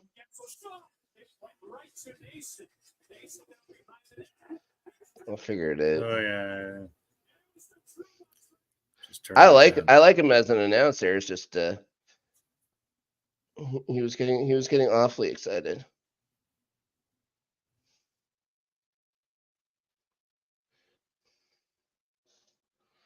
I also have that song in my head now, that Utah Saints song. Just know that something good is going. I better not sing it, or else we can get flagged. We could get flagged, and also people just fall in love with me because of my siren-esque singing voice. Oh yes, the gospel pitch coming out of your larynx. The dulcet tones. People feel at peace, at ease, and mesmerized at the same time. Hockey Night in Canada announcers. I forgot what I was doing. You were trying to figure out. Yeah, Ryan sing. Okay. Pretty sure that's who's doing it. So it's probably him and DeBrusque, I'm imagining. Or I wonder, there's no way they have Louis DeBrusque. Louis DeBrusque, yeah. It wouldn't surprise me. Well, that's his partner because they usually do the Edmonton games together. I'm just wondering if that would be who they have for this one. It'll be Cuthbert and what's his name from the Oilers or whatever, Craig Simpson. Doing the Edmonton Vancouver series. Craig Simpson. Simpson. His sister doesn't do a bad job. I can say that. No. This series he'll be a homer. Yeah, well, yeah. Well, he didn't win a cup in New York too when he was with all the other Oilers that came over and won in '94. I think so. That's a soft call. No, that's a softie. Yeah. Well, they're trying to give Carolina a chance here. Well, I think they give young Jacob a lot of breaks in the regular series, maybe not so many in the playoffs. That's true.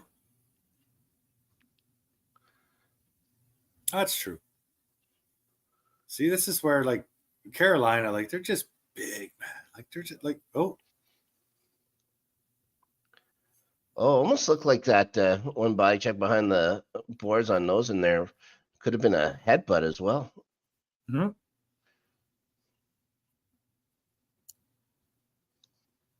Yeah, look at him. Look at little Jake Gunsel. Oh, you come on, really, Gunsel?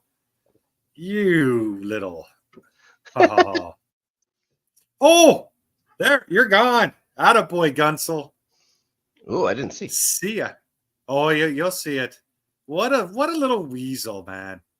Hit someone from behind? No. Just a rough up there, and he's getting chirped at. He's not saying nothing. Then all of a sudden he decides to throw a little throw check. They didn't even up. They didn't even up. No. Oh yeah. Oh, Brenda Moore thinks that's an even up call. Yeah. Look at Trocheck. You're slimy looking too. Sure.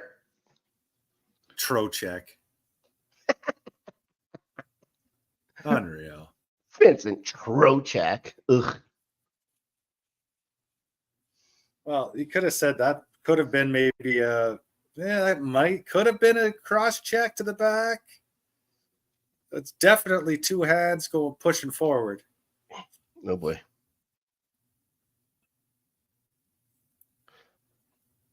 It's a weird setup on Carolina's power play. Eh? It's different.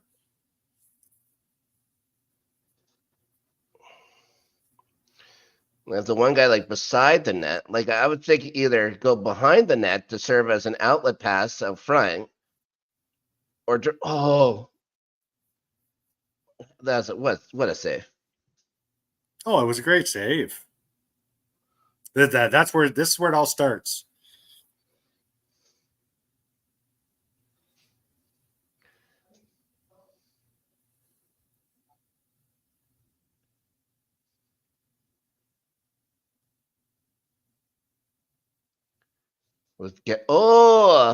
Adam Fox is doing the soccer-esque flop, eh? I'm surprised he didn't start doing the fish thing. like Subban there or whatever when he's doing that flop thing against the Jets, whatever, you dummy. See, did Fox punch Gensel or did he just face wash him? I don't even know if he did. He was kind of just he was poking at him or something like that, and Gensel bit it. Yeah, no, because Adelia says Fox punched Gensel first, but only Gensel goes to the box. I didn't see Fox punch. I seen Fox maybe with the face wash. Yeah, that was definitely a cross check they should have called. I think there should have been a cross check at the start. Yeah, that one on Lindgren or whoever it was there, or the one Lindgren did, I guess.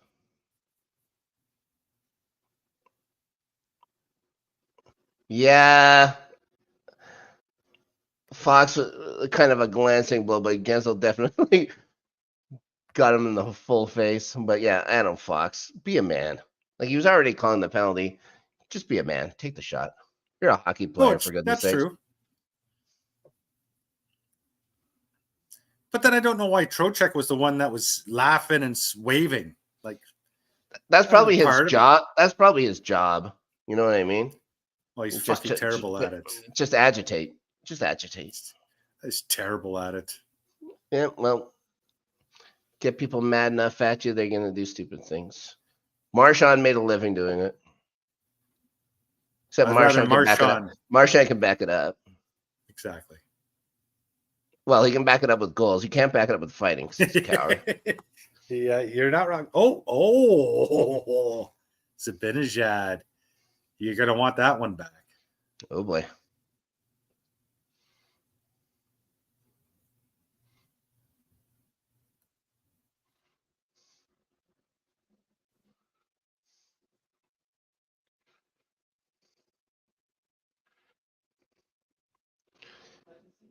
It's crazy to still see a Stahl brother playing. I know, eh? Is he the last one? I think so. Yeah, because I think like Mark Stahl isn't playing anymore. I don't think. No, because wasn't he a defense with the Rangers? Yeah. And then I can't remember where he went. And then I think Eric, his last year was wasn't he with Minnesota. Carolina on a 1-year deal? Minnesota on a 1-year deal. I think so. Did he end up in Florida last year? Oh yeah, I think you're right. Yeah, I think he was with Paul Maurice for one more year.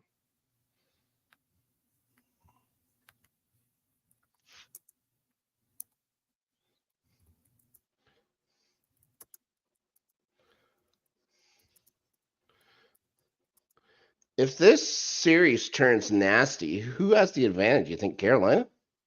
I believe Carolina would have the advantage. Yeah. Like I know the Rangers have Rempe and all that stuff, but yeah, like you're not gonna put him out there all the time either. No, he's a fourth liner. Like, what's he gonna get? He's gonna get 5 minutes a night, right? Tops. I think so. Wow. Between 5 and 8. Yeah. Between 5 and 8. Like, he's such a liability. He's a liability for them out there for sure.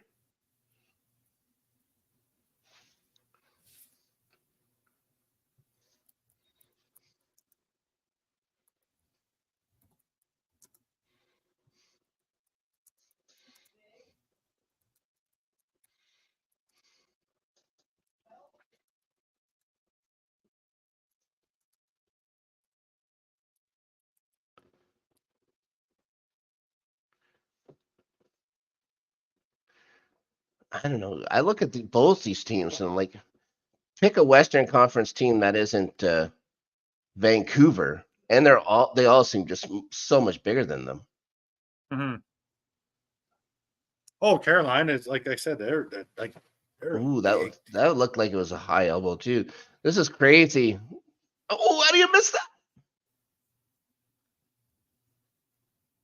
Is that Chris Drury?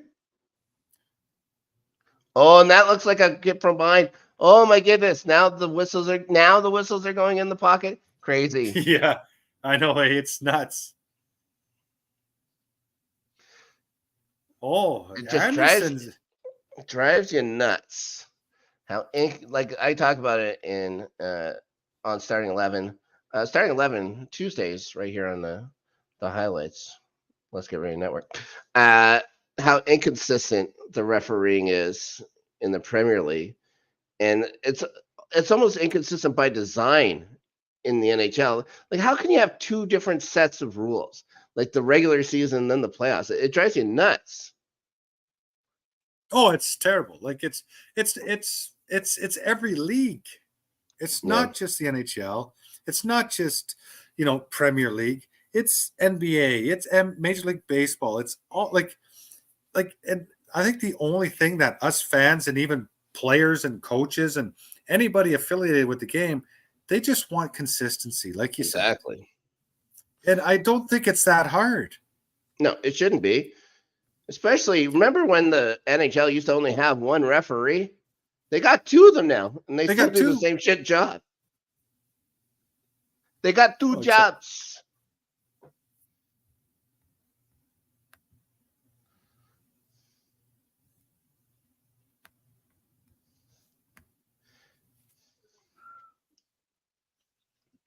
No, it's not.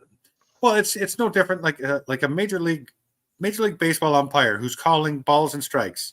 Well, you have one job, call balls and strikes. Yeah, or if you're Angel Hernandez, oh God, you watch that man. That man will be the head of umpiring there in the next 2 years. Oh yeah, they're probably just brutal, terrible. But that's what they do. They take the bad umpires and then they promote them. Yeah, it's the way it is. It's almost like they get tenure or something like that, and they just act like shit. Oh, it's Anthony Taylor in the Premier League. In the NHL, I don't even know who would be like the top guy anymore.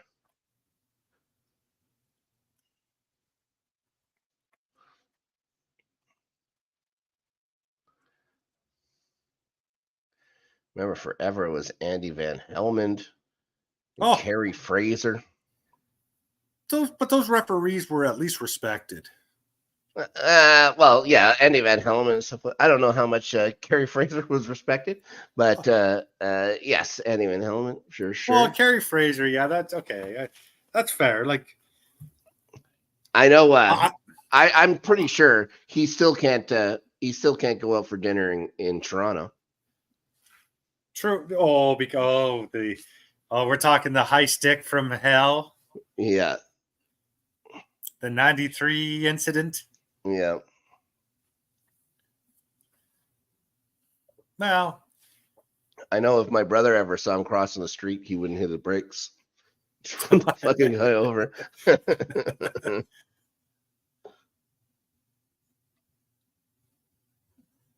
Yeah, that was quite the. I've seen, like, I mean, I grew up there my whole life down that way. I moved up here in 2004.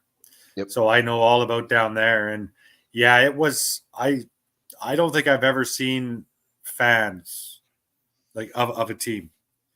react the way that they did after Wayne Gretzky high stick Doug Gilmour and not a call was made.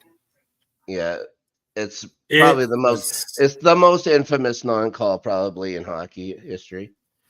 Well, just because, especially because it was the Leafs, right? Especially because it was the Leafs. How did that not get called as an elbow? I don't know. I got a tractor commercial. Like Jarvis he's having a hard time getting to the bench. Wow. Yeah.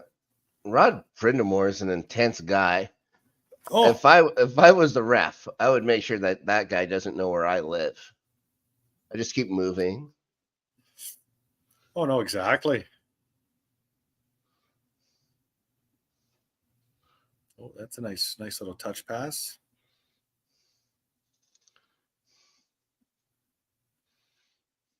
All right. Well, I'm still at a commercial. Now they're showing Freddie Anderson stats. Oh, God. So where are you in the game right now? You're not even that. Like, I haven't gotten even the face off from the commercial yet. Friggin' Shaw Sports. Ooh, that was bad. Like, I'm at 3 minutes and 41 seconds left in the second period. Really? Yeah. I'm at 4:07. Oh. I just went to commercial now. You just come back from commercial. That's we're jiving.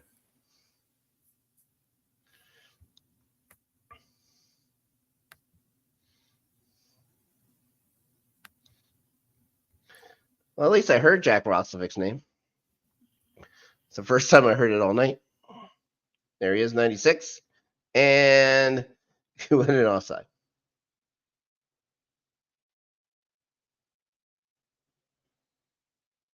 Oh, yeah, I don't like that call. He brings the elbow up too. Oh, he's going to miss time. Was that Adam Fox, 23? Oh, boy, that isn't good. Uh-oh. That isn't good. I was spinning.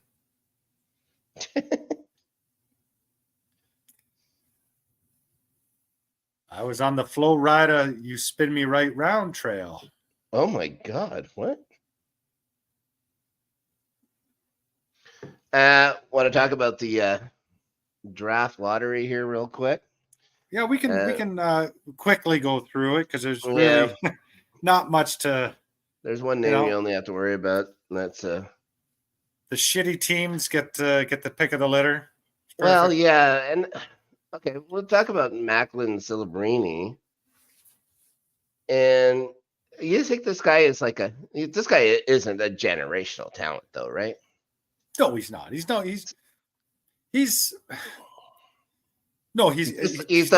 best. He's probably the best of a not great draft class. He's the best junior of 2024, 2025. Yeah. Does that he is not Connor Bedard. He is not Connor McDavid. No. He is not anything like that. No. Will he be a solid NHL player? Probably. Will he be the turning point for your hockey team? No. And one thing I wonder about, you see San Jose win, and automatically you think, how is Mike Greer going to screw this up? Did you see the look on his face when he found out that they got first pick? Yeah. It's like he was like, what am I going to do? Oh, it's like he started Fox is going to get suspended for this. You think he's gotta for that elbow? Elbow goes up to the face. No call on the ice. They're gonna penalize him after that. Maybe not because of no blood. Maybe because of no blood. And they always penalize the result and not the act, right? I can tell you right now, Seth Jarvis is back on the ice. Yeah, no, that shouldn't matter. Well, it does matter. Well, yeah, it shouldn't matter though. They're penalizing. What they do is penalize the result and not the actual act itself. Like, there's no reason that he elbows him in the face. There's no reason for it. You're not wrong. You're not wrong. You got to get that out.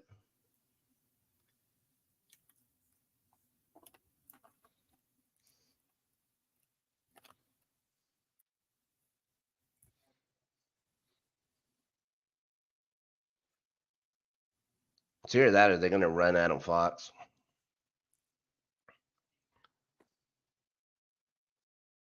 Well, I could see that. But then so all of a sudden you run Adam Fox, and then guess who's going to get involved? If you're worried about Rempe, I wouldn't worry about it. But I was thinking to be the refs. Yeah, and just especially because it's at Madison Square Garden and stuff like that too. Yeah.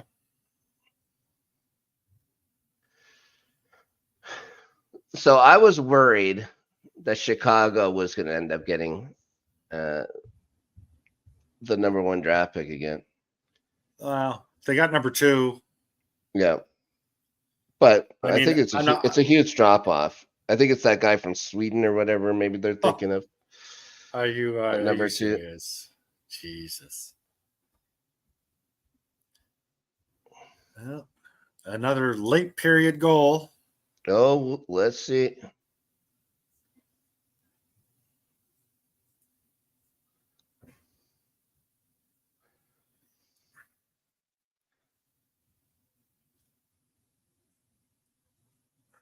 Jesus.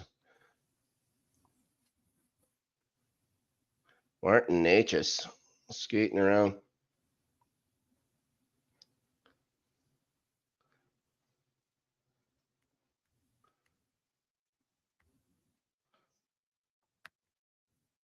Wow, that was a hell of a pass by Sebastian Aho. It was a great look. And Jake Gensel again. This guy just, what a pickup. All he does is score goals, right?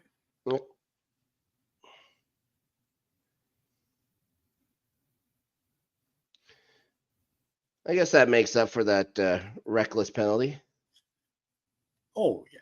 Well, I don't think Brendan Moore thought it was too reckless. Yeah. I don't know if it gives him any extra space though. Oh, I guarantee it doesn't. Well, it got space there. Well, yeah, that's true. I guess, yeah. Well, there was a lot of space. I think that was a defensive breakdown. Yeah, I think too many people go to the corner.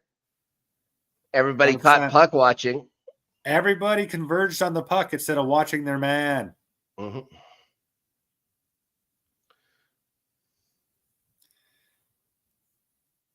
So, a question for you: have you watched any of the PWHL?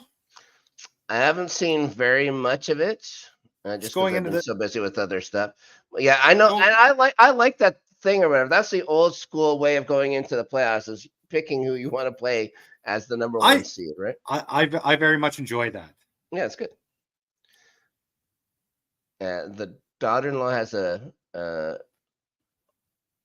friend that plays for Montreal, but I can't remember her name. So she's been cheering for Montreal earlier. Nice. So I was like, all right, I'll cheer for Montreal. I don't like her. I cheered. The one thing yeah, well, I would imagine.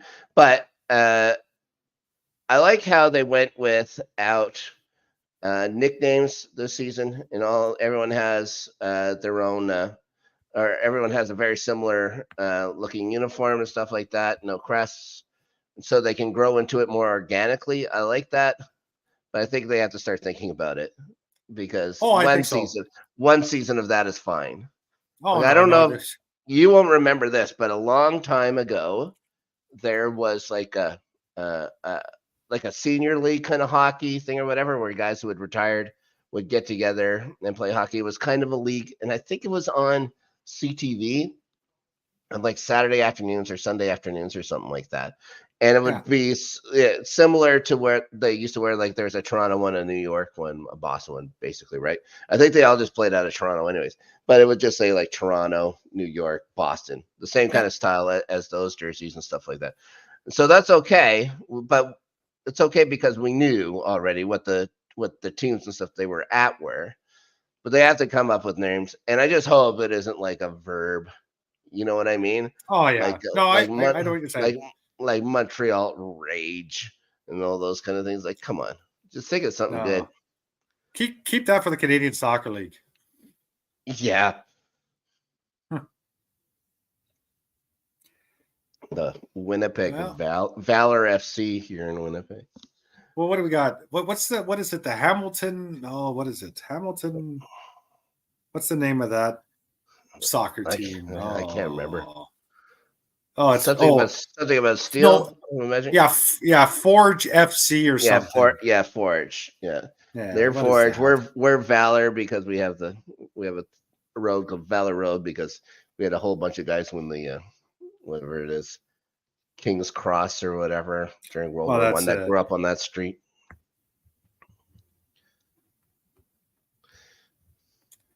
Oh. Okay. What's up with you?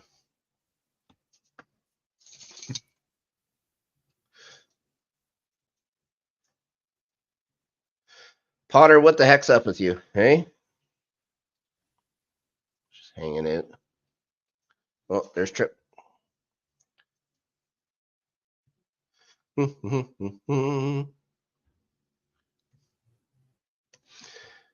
Well, 2 periods in. Well, we're getting a heck of a game, I would say. The nastiness starting to show through, which is I enjoy. These guys have to be careful though. Like, this is only the second round. You go around trying to beat the hell out of each other in one round. It doesn't matter how many games it goes; it's going to take a toll on you. Exactly. How physical do you think the Boston, Florida games are going to be? I don't know if they're going to be near that much. I would say that. Well, yeah, I don't know. I would say that would probably be the most physical series. Yeah. I think Edmonton and Vancouver. I mean, I think if you breathe on somebody, then you'll consider that contact. Like, that's not going to be a great series. For when it comes to the contact part. Right. I have a feeling like it's going to come down to this game's going to come down to somebody's going to take things like already you saw that little jab or whatever by Gunsel and so I think someone's going to take it even further than that. It's going to change what this game's going to be, but we'll see.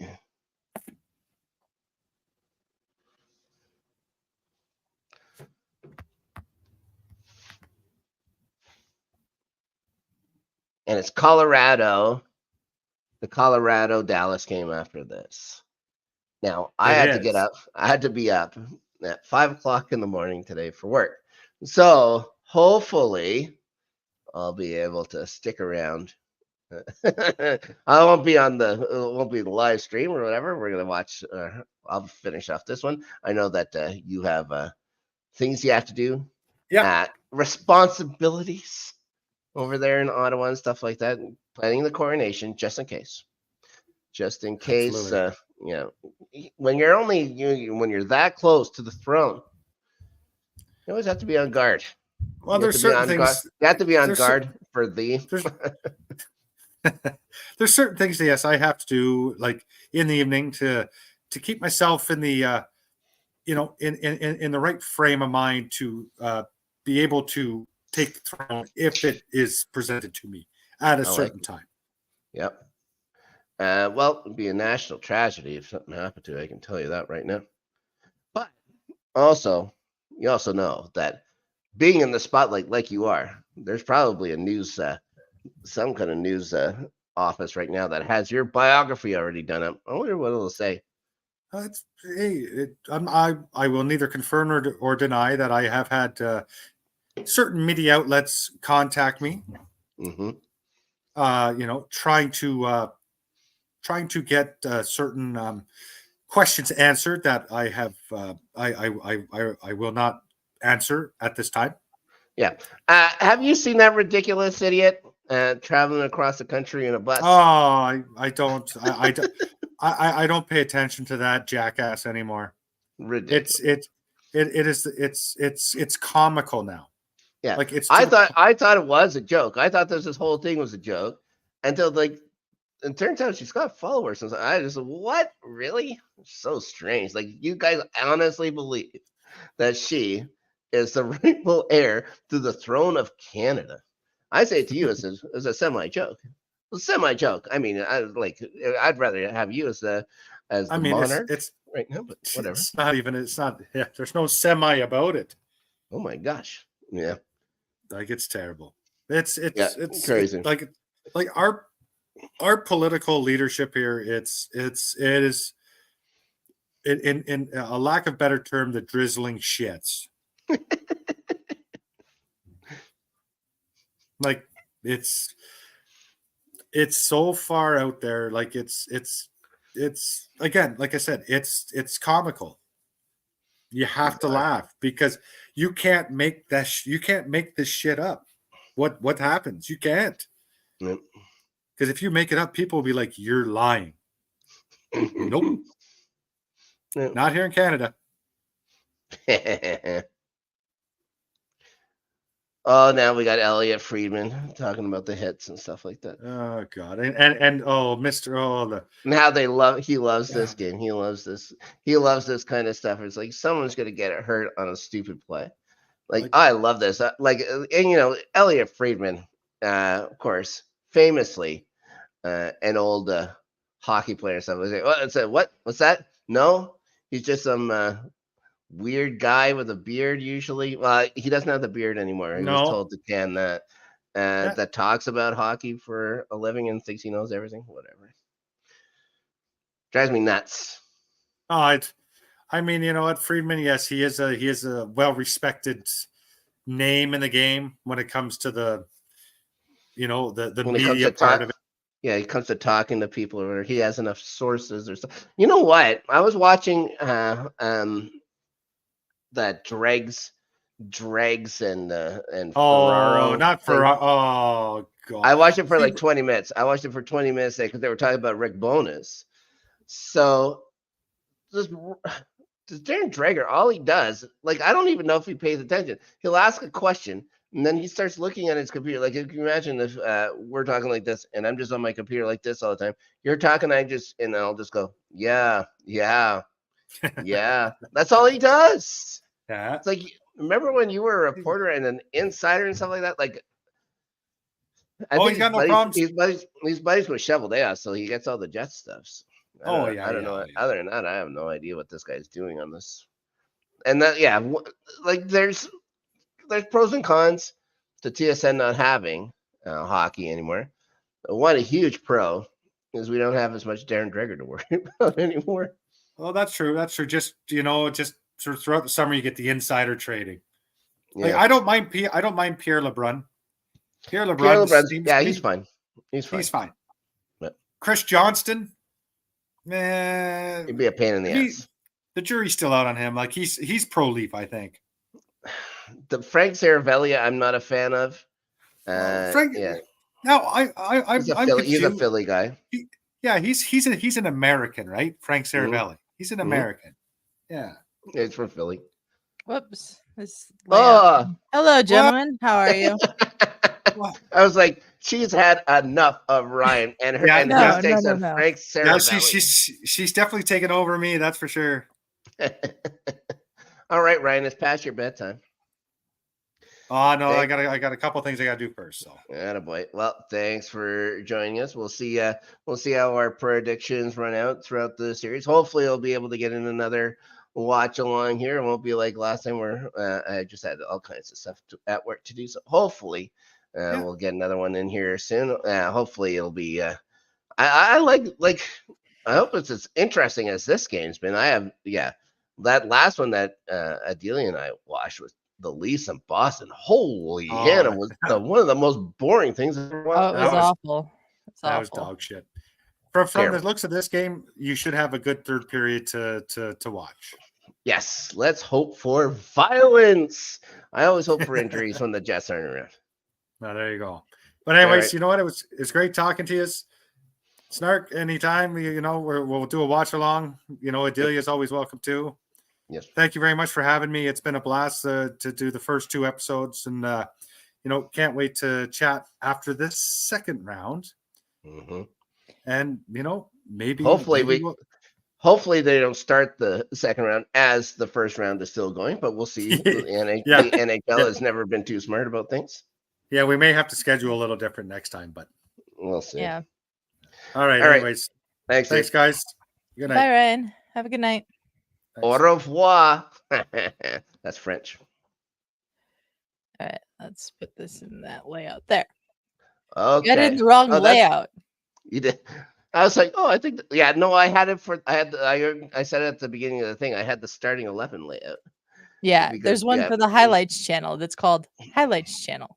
Oh, I don't know. Do they actually say those things? Oh, it does. Yeah, it does. Couples therapy. Open table. Look at this. I'm just doing plugging our shows. Hambone to the movies. That's right there. That one doesn't count. That one doesn't count. That one doesn't count. What's this one? Starting 11. Oh, I know that one. What have you thought of the game so far? It's been pretty physical at times. It's chippy, right? Yeah, it's chippy. That's the word. Yeah, you see that the Rangers have no problem running people when they're against the boards because they're not going to get called for it. Yeah. I am shocked about Fox not getting an elbowing call. Yeah, he should have gotten an elbowing call. Now that I'm settling into it a little bit, it's like he didn't jump or anything like that. There's no way he's going to get suspended for it. It's just a bad miss, and hopefully it's something that they get a call or whatever and say it's clean the shit up. Enough of this stuff. Your game management is whatever. When there's an elbow to the face, call it. You're gonna let it, or else you have to let it happen again. You know what I mean? Mm-hmm. You can't be seen to be soft on this stuff. Yeah. Ridiculous though. It is. So I'm sure you have the American feed. Do you get many tractor commercials? You're in Nebraska. No, because this isn't one of the local channels. It's on the national channel. Right. If it was on one of the local channels, then yes, there'd be a lot of tractor commercials happening. Yeah, I've been surprised with the amount of farming equipment commercials so far. Not even really beer commercials. We have this a couple that they like to play down here advertising the Stanley Cup playoffs. One is of a couple who are Colorado Avalanche fans that were together for 10 years and watched every playoff run together except for the one that they won. So, of course, they broke up. That's the commercial. I think we talked about that before. Yes. The other one I get it. Yeah, the other one they've been playing is about someone who's a Vegas Golden Knights fan who got a tattoo in 2019 that they were going to win the Stanley Cup, and of course they got knocked out in the first round by San Jose. Well, let's see if they can fix that now. At least, it's just to cross that out and just put the number underneath. You don't have to change you don't have to change everything. Yeah, ridiculous. Vegas. So I have a feeling I'm probably way ahead of you because I've been consistently about 30 seconds ahead of you. There's a good chance. And I think either you're frozen or I'm frozen. Let's see. I'm in a commercial break. So to start it's still intermission, but okay. Well, it's coming back now. Now, Hockey Night in Canada just reminding us that Mike Greer wins and San Jose wins the first overall pick. The first ever first overall pick for San Jose. That's interesting. The funniest part of that whole NHL draft lottery, besides the fact that no one moved up or down, it was the exact order that they were in beforehand.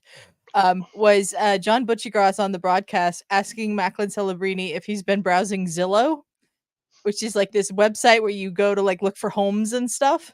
Oh, really? This kid's 17 years old, and he just looks at John Butchiegrass and goes, "What's Zillow?" Yeah. By far the funniest moment of that draft lottery. Ridiculous. Yeah. And then it became a joke for the rest of the show that we're gonna have to teach the kid about Zillow. I'm trying to think of.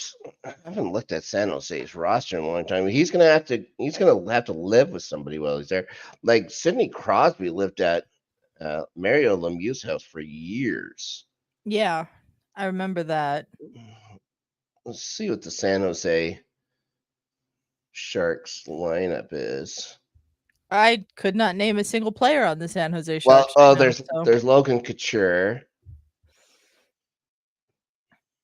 Yeah, like is that who they're gonna have to bring somebody in? I mean, his family lives pretty near San Jose because his dad works for the Warriors. Right.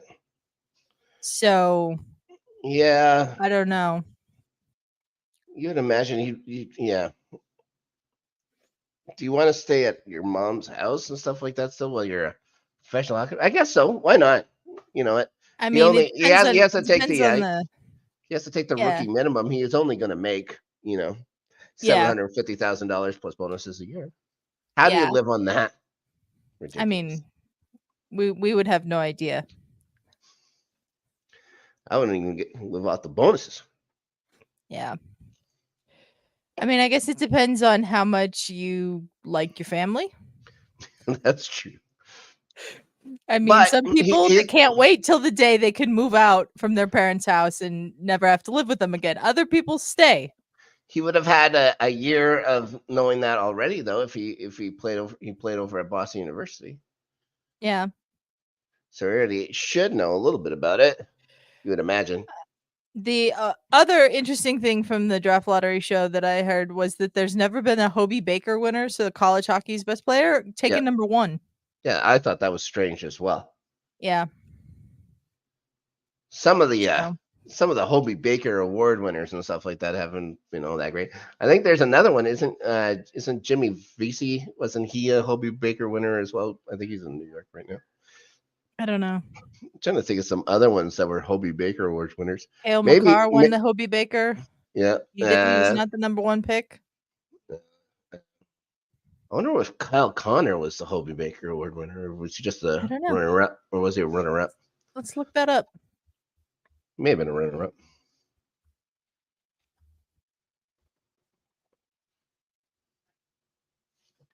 No, that was the year Jimmy Vesey won the. There you go. I guess it was in my head. Jimmy Vesey. And Jimmy Vesey, of course, wasn't even drafted. I don't think. I think he signed as a free agent with the Rangers, and then he went to Toronto, and then a couple other things, and then came back to the Rangers. Yeah.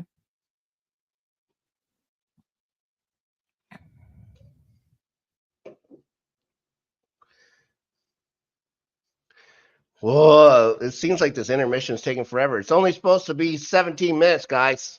There's a minute left. ESPN has a countdown. Oh, really? Yeah. How do they... Sportsnet just does such a bad job. They do such a bad job.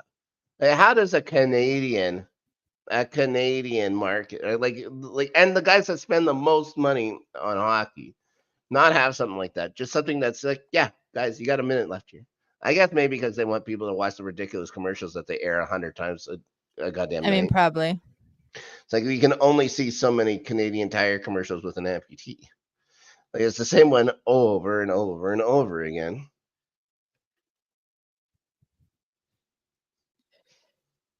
All right. Rangers have twice as many hits as them. Usually means they don't have the puck. Yeah. Sean McDonough and Ray Ferraro are doing this game, and it has been excruciatingly painful to listen to. At least I've been talking to Ryan, so I haven't listened to it. We got Hunter Ryan Singh and Louis DeBrusque over here. Yeah. Usually do the Edmonton matchups. I'm pausing the Facebook. Okay. Tell me when you get there. I will tell you when I get there. We got about 25 minutes to fill. I'm just kidding.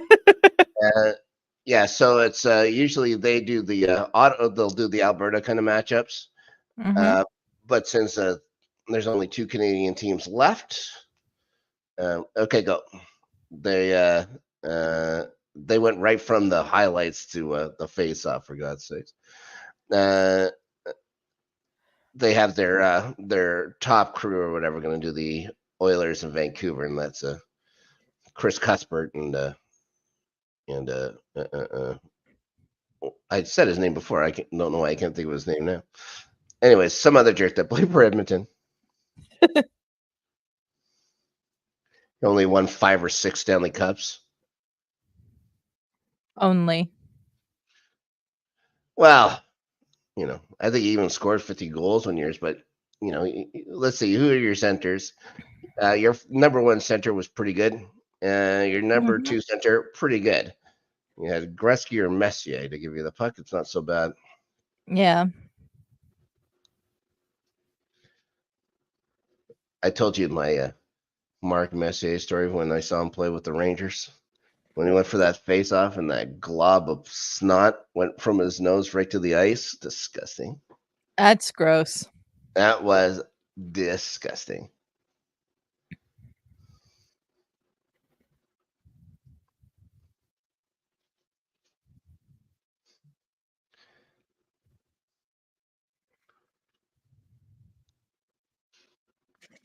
All right.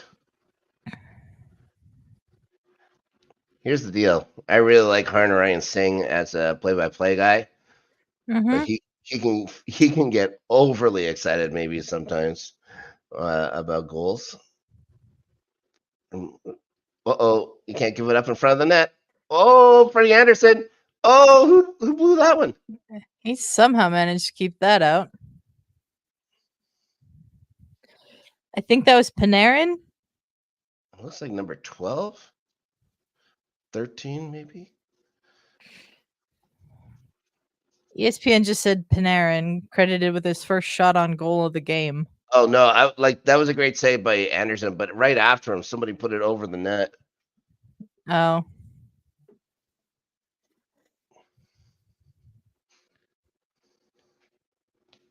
Oh, it was Lafreniere. Could have gotten the hat trick.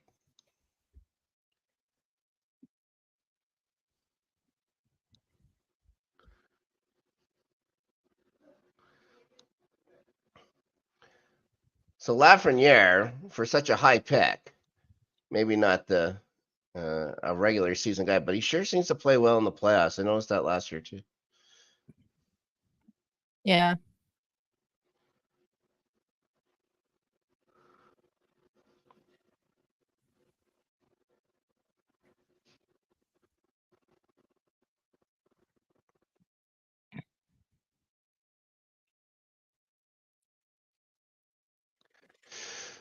I can't believe Jacob Trouba is the captain of the New York Rangers. I know.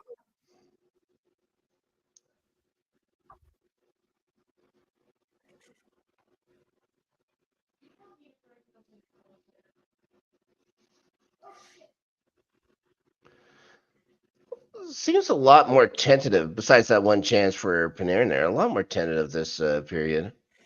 Doesn't seem as physical. Oh, just Mrs. Smith now.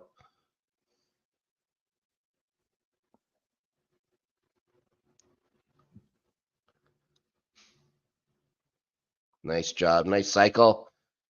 Oh, great idea, but bad pass.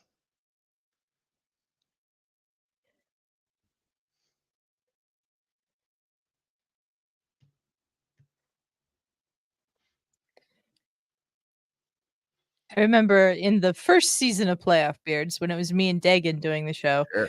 Dagan kept talking about how he really wanted Chris Kreider to get the C, to get the captaincy. And then they gave it to Jacob Trouba, and I was like, okay, that seems like an odd choice.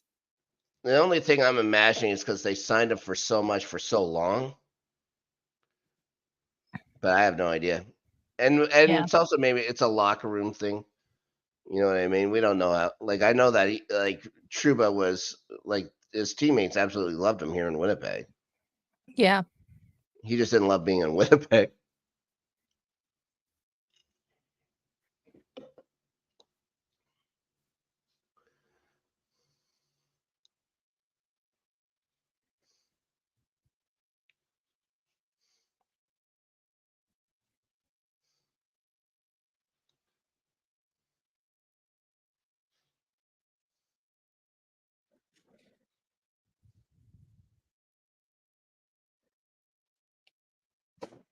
At least this has been a pretty decent game. Oh, yeah. Still have my fingers crossed for more violence.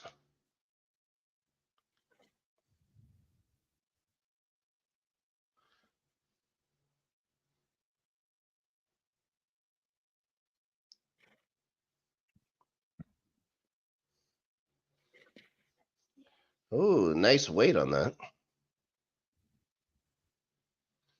Nice weight on the clearance.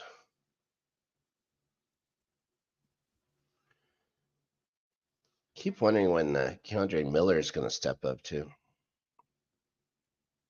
Maybe that's just who he is. Maybe he's just a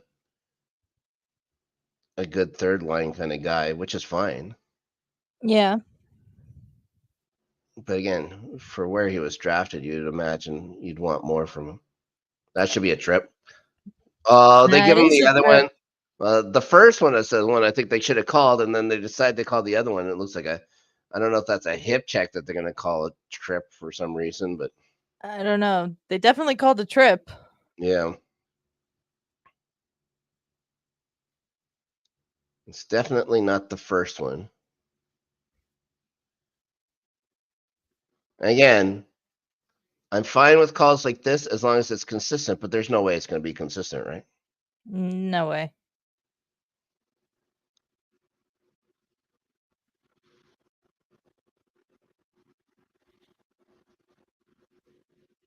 Yeah. Oh, I see. He dragged his legs. Sorry. I thought he got him with the shoulder or with the hip, but no, he definitely dragged his legs. That is 100% a trip.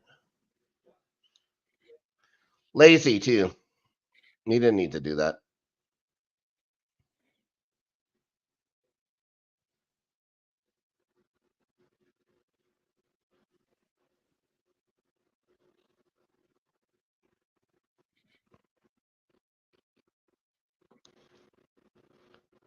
They got that clearance weight, these Hurricanes.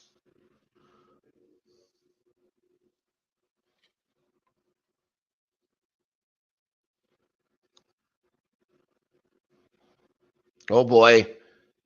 What a save. Oh, no. Yep.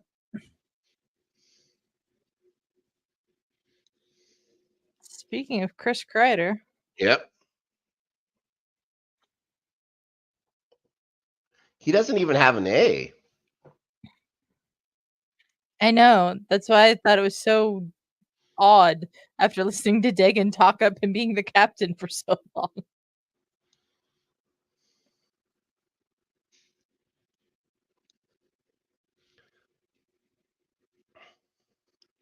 You got 4 Hurricanes looking at their goalie, hoping he's underneath it, or it's underneath him.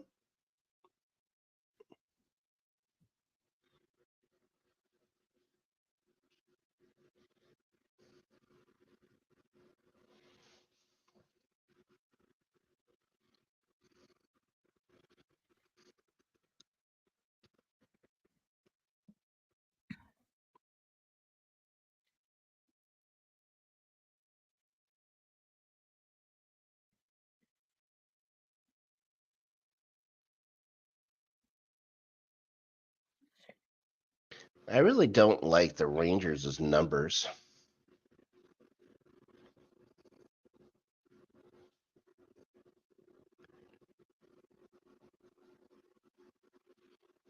I don't know why they bug me so much. They just damn well do.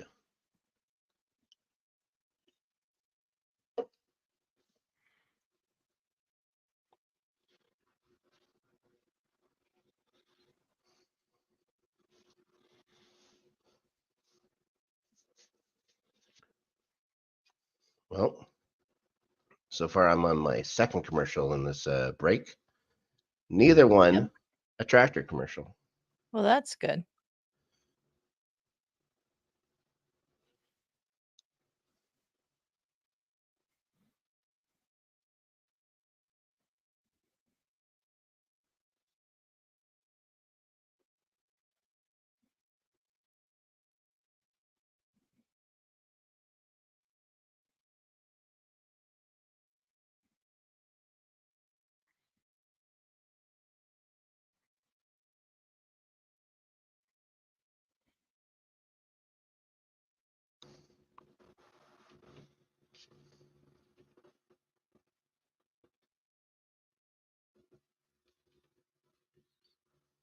Oh, here's a commercial for the new season of Welcome to Wrexham.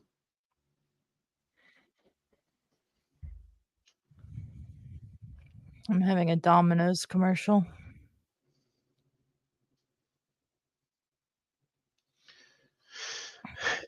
American Idol is still going. Mm-hmm. It's still going. And Lionel Richie's on it? Lionel Richie, Katy Perry, and I forget who else. Oh, boy.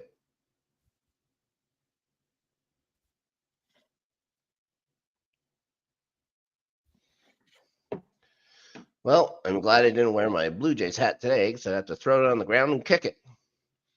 Jays lose 10-1. Willing to bet they're still doing better than the Rockies. Well, the Jays can't hit and they can't pitch. Other than that, they're fine. The Rockies can't do anything, so. That's true.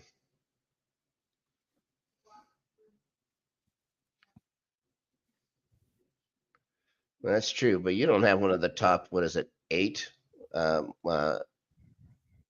salaried teams in the league? No, we just have owners that do not give a shit. Yeah.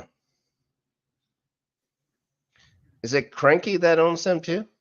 No, it's the Montforts. Oh. If it was Cronky, they'd probably care. Yeah. Pretty much everyone wants the Montforts to sell the team, and the Montforts are not selling the team. So. Yeah, you can do nothing and make money as a baseball team. Yeah. Like I'm pretty sure, like the Pittsburgh Pirates make money every year. They do nothing. Mm-hmm.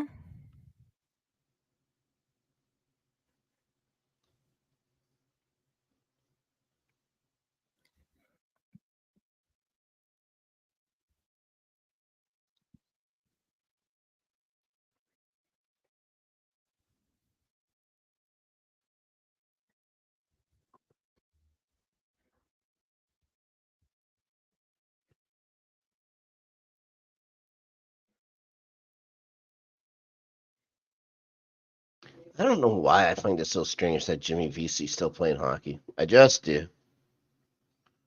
Okay. He just has never impressed me. Ooh, is that onside? Nope. It is not.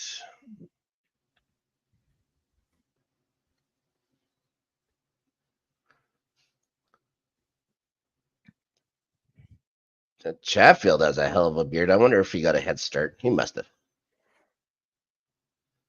He had to have.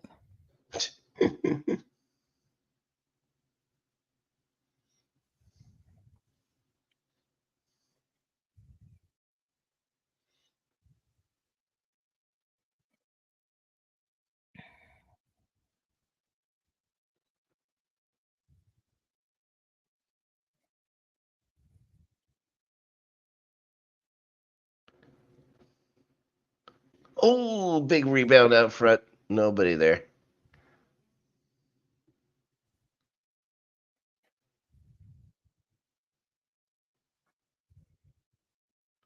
That wasn't touched in. Sounded like it was. Yeah, guess not.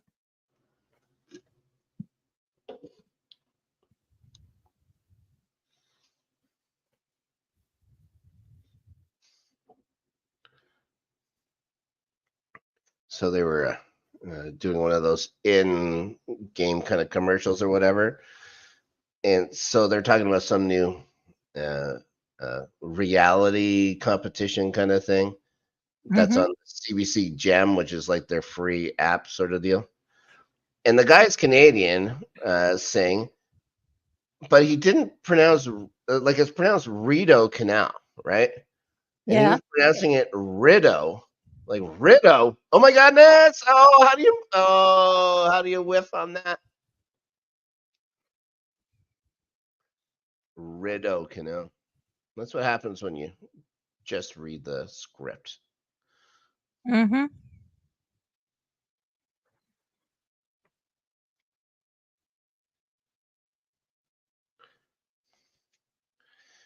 Rangers didn't go for a advertisement, eh? Not on their jerseys or anything. Nope.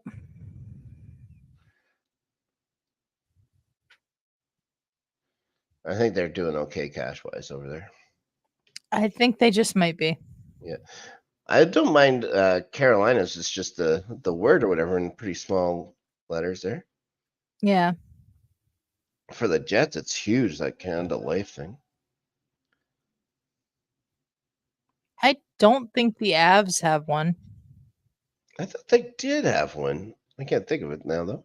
You might be right. You would probably know better than me, but I guess I didn't really pay attention. But I thought they did have one. If they do, I might noticed it. I might also just be thinking of their helmet ones or whatever. The helmet definitely has one. Yeah, I think everybody has one on their helmets these days. Yeah.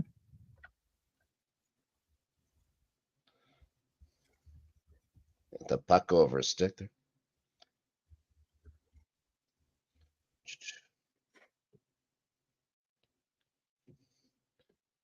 Trying to do two things at once. God damn it.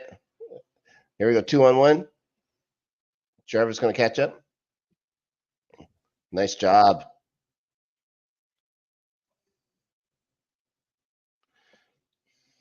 And you just get rid of the puck. I hate that. You had no reason to dump that in. You had a fresh guy just off the bench. Why would you just dump it in? Oh, my goodness. Oh, great job tying up the stick up front. Was that Keandre Miller? It was. Yep. 3-on-1 now. Toe save. Now we're going end to end. And it turns out you need the puck to actually shoot there, Mr. Gensel. That's the best 2 minutes of the game so far. And it's been an exciting game. Let's see. Colorado Avalanche.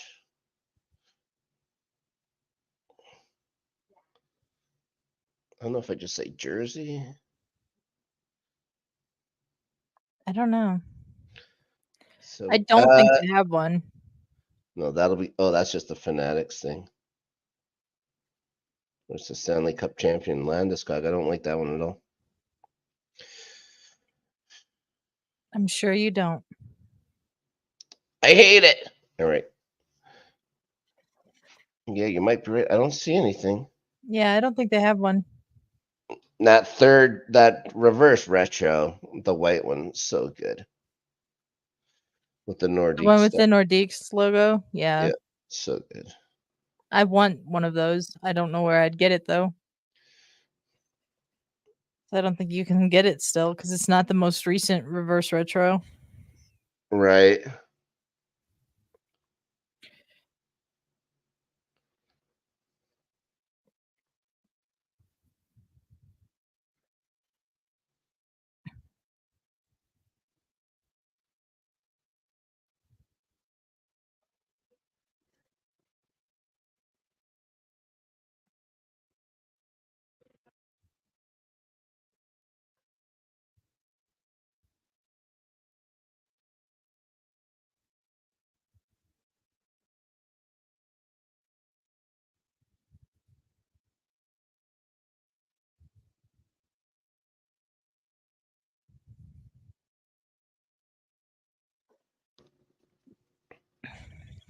Yeah, it doesn't look like you definitely don't have anything on your jerseys there.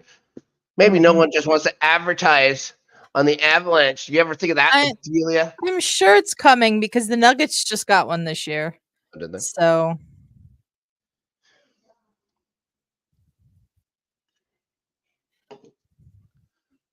it always makes me so like I just don't get it why people complain about advertising on their jerseys. Like, who gives a shit? If you wanted to buy the jersey, you know, you have to buy more to get that. We pay more to get that patch. Why would you? You don't need to have it. yeah. Oh.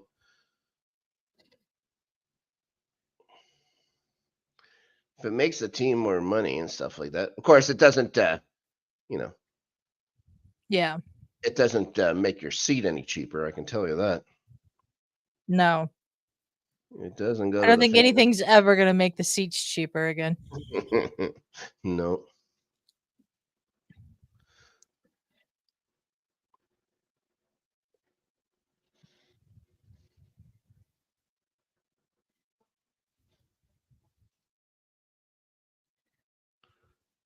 Oh, hit the linesman. 2-on-1. 2 big saves.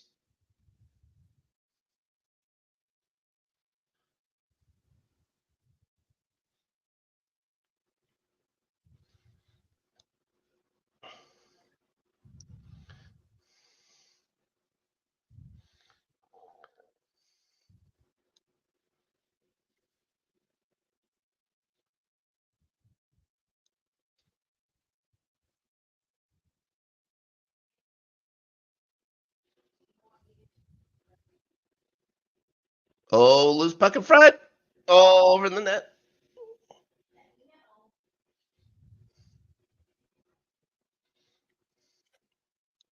I just need someone to score so this doesn't go to overtime. That's all I need.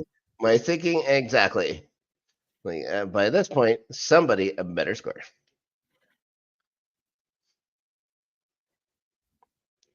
So weird seeing Jack Rossov like rush the net.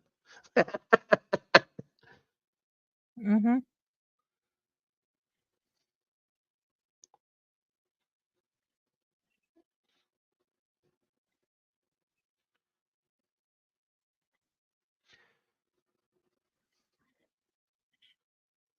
Again, all the Carolina guys were below the red line there.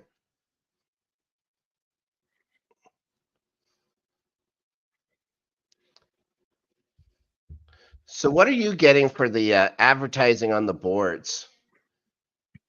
It would.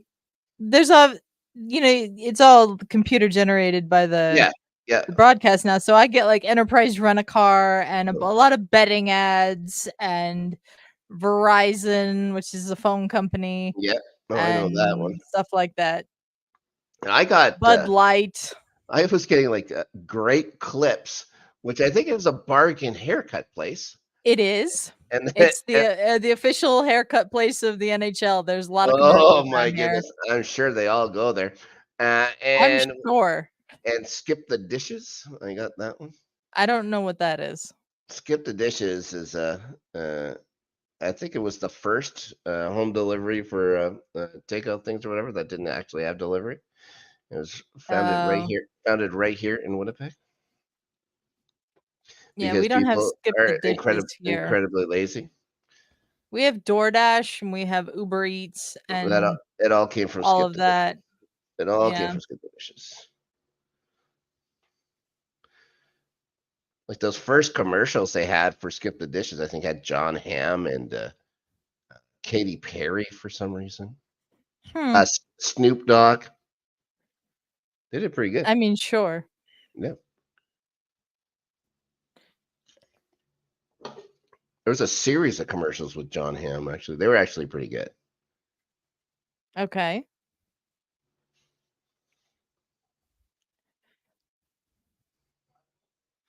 He had some kind of a personal assistant that had to keep getting him skip the dishes.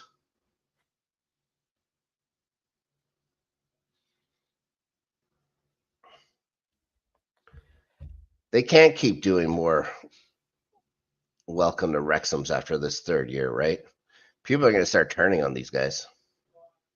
I mean, this season that's coming out right now only covers the first half of this past season, so. Oh, so this will be the second half or whatever, where they actually get, spoiler alert, promoted again. Yeah, there'll be a season 4, I'm sure. They welcome to League 2 or whatever they're in now. They're going up to League 1, I believe. Well.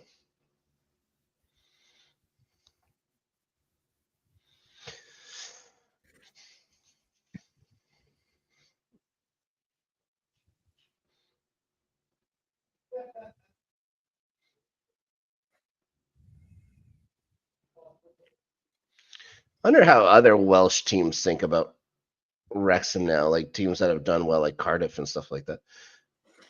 I don't know. They probably still don't give a shit. That's offside, right? Yeah.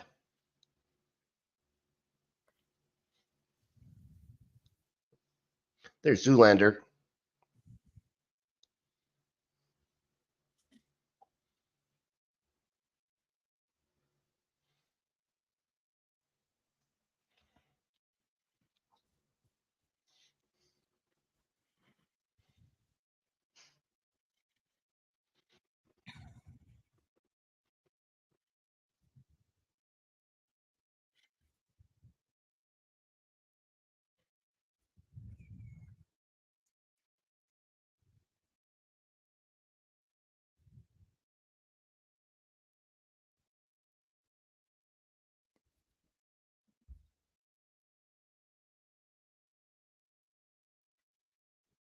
Ooh.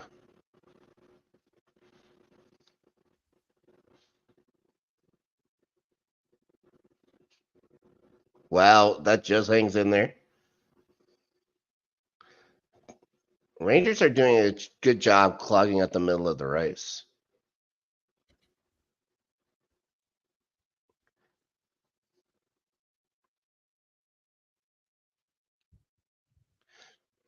Went off the Rangers stick, I think.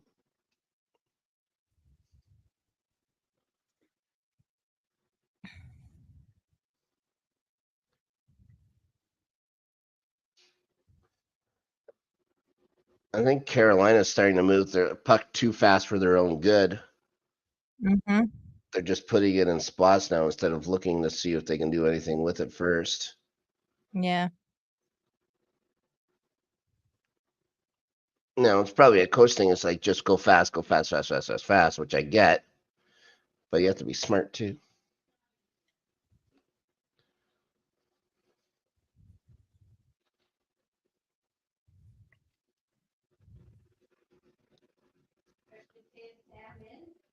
Oh, where's it? Where is it? Oh, it gets cleared up.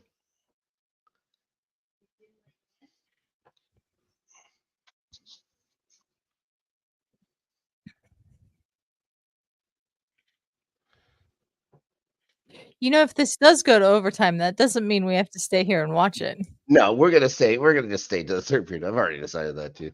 It's like, yeah, it'd be nice, but honestly, it's the Rangers in Carolina. I was here to talk some set up the second round and stuff like that. Talk about some first round. Have a few laughs, shed a few tears. You know.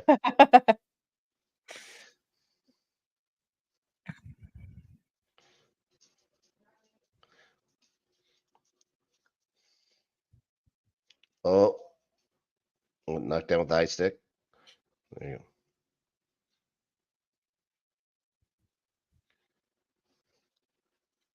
So who do you think's going to win the Hart Trophy now that we know the finalists? Nathan MacKinnon. I think it should be. I think you look at the other two; they had fine years and stuff like that. Just it's Nathan MacKinnon's year again. Yeah. Again. He's never won it. I thought he won it a couple of years ago. No, he's never won the Hart Trophy. He was nominated for it a couple of years ago. Maybe they didn't win. It's definitely his year then.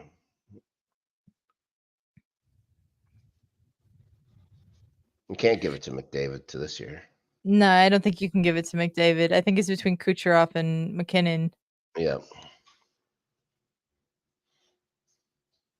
I've seen a lot of arguments from people online saying that because Kucherov had more assists, it shows he was more of a team player. And I was like, I don't think that's quite how that works.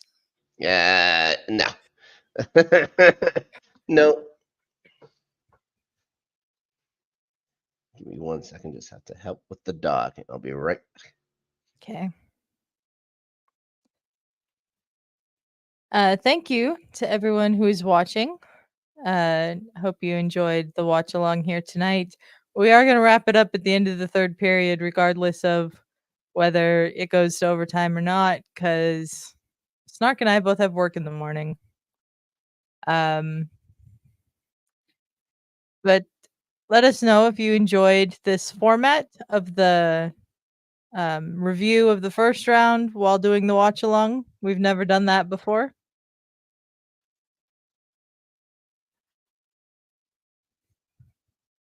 Lots of chances for the Rangers and Carolina in this third period.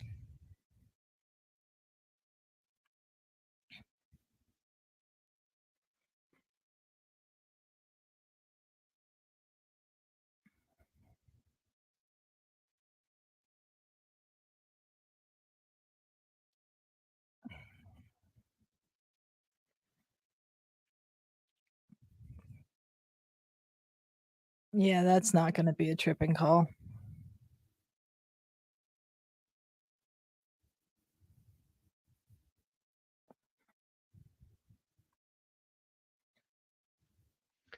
It's getting late. Getting late, yeah. I still haven't eaten. I don't think I have anything made. So I have to think of what do I want? What do I want to eat tonight? Would be a big thing. I keep waiting for something to interest me in this hockey game, but I haven't seen a single food commercial yet.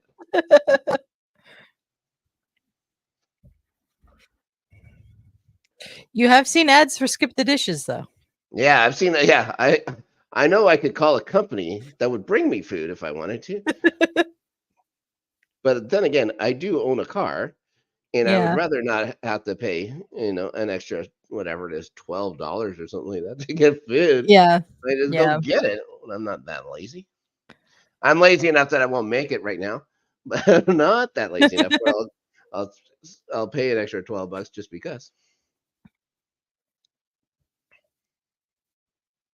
Yeah, it's expensive to get food delivered through one of those companies. Ridiculous. Like I worked when I was a kid. I worked for like delivering pizzas and stuff like that. It's not like I got like there was a delivery fee or anything. It was just part of the fee. You got pizza, you got it delivered. That's it. Ridiculous. Mm-hmm. And that McDonald's and stuff like that now, like advertises these kind of things. It's crazy. Bananas.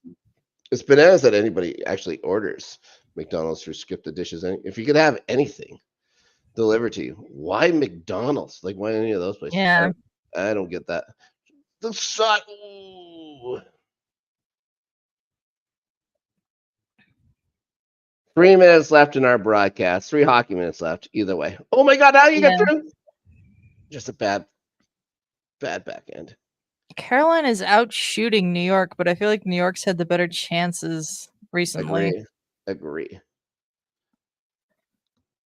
Shesterkin's made some great saves though in this period as well. He has, yeah.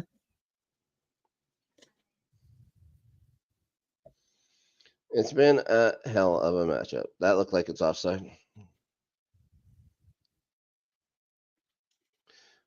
I think Rangers have a free play here.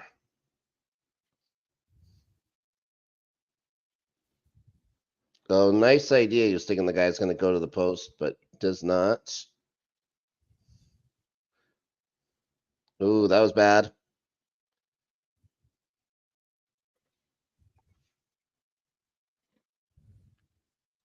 Carolina putting on the pressure late.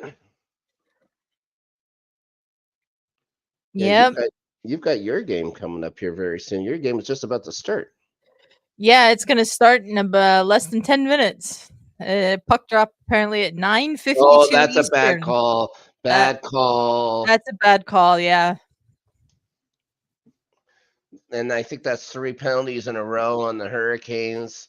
Rod Brindamore will not be lots of tripping penalties too. Like Aho is incensed right now. Look at the Rangers are laughing about it. Be. Got away with it. They got away with it. Yeah. Hey, buddy. So, it's not even Aho that got his stick in between the Rangers player's legs. Oh boy. It's who's this, Shea? Yeah, Brady Shea. Yeah. No wonder Aho was so mad. He didn't do it.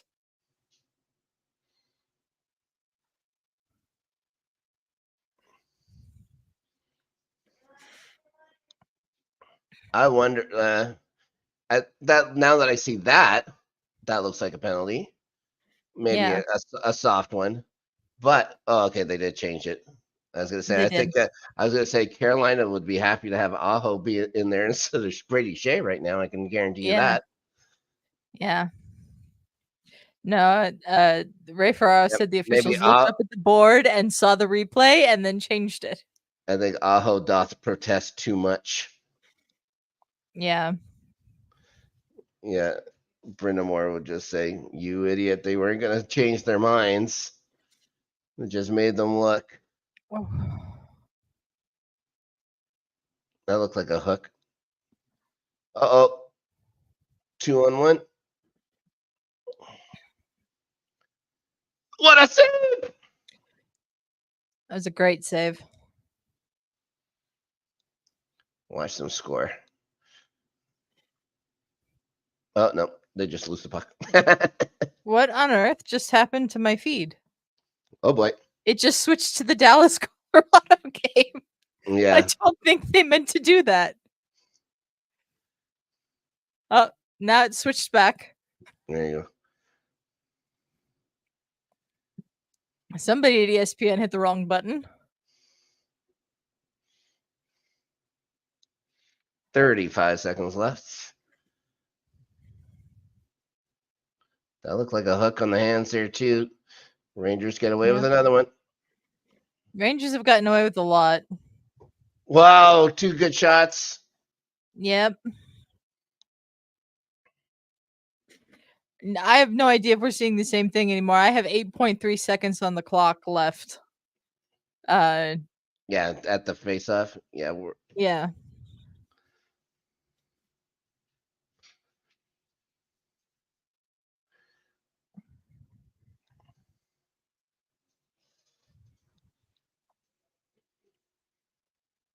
Wow.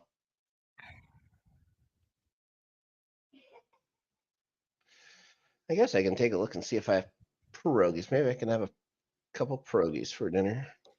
But I doubt it.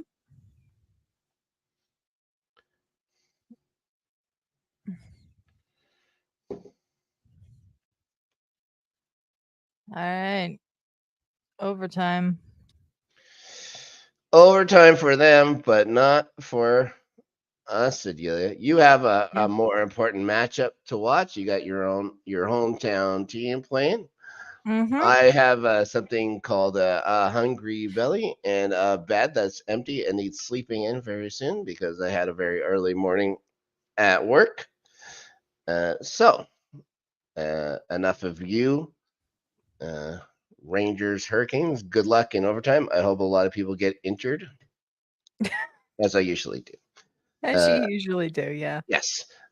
Thanks, everybody, for watching along the Watchalong with myself, Adelia, of course, Ryan Christensen, the future king of Canada. He's only, like I said, he's only two or three deaths away from it. So cross your fingers for King Ryan Christensen. Until then, yeah, we'll figure out a time and a game. This was a very exciting game to watch, but maybe we'll mix it up. We'll try and find another matchup for you to watch along with before the end of round 2. Adelia, you want to plug anything before we get out of here? Starting 11 went up on the channel today. If you're watching us on YouTube, the highlights channel, Snark and I reviewed the last week in the English Premier League, previewed a little bit. It's a good show. Previewed a little bit what's coming up in the final 2 weeks of the English Premier League season. Sure. And we have the Rewatchers Council going up on the Entertainment Channel on Thursday, 3 p.m. Pacific. Yep. So check that out. Let's Get Ready Network after Snark will be around this weekend, but it's not even going to be after dark. It's going to be like midday for at least for Danny. It's going to be later on in the afternoon for me. I have a few things to do Saturday night, but we're still going to get in there. I think we're talking about that new Star Wars cartoon. I remember right, Tales of the Empire. I even remembered what it's called. I'm pretty proud of myself. So thanks everybody for joining us, for watching along. I wonder if before I start doing anything, as Adelia is the guest on the show, why should she have to do anything? I have to look for something. Okay, I found it. Thanks everybody. As the French say, à bientôt. I think that's what they say.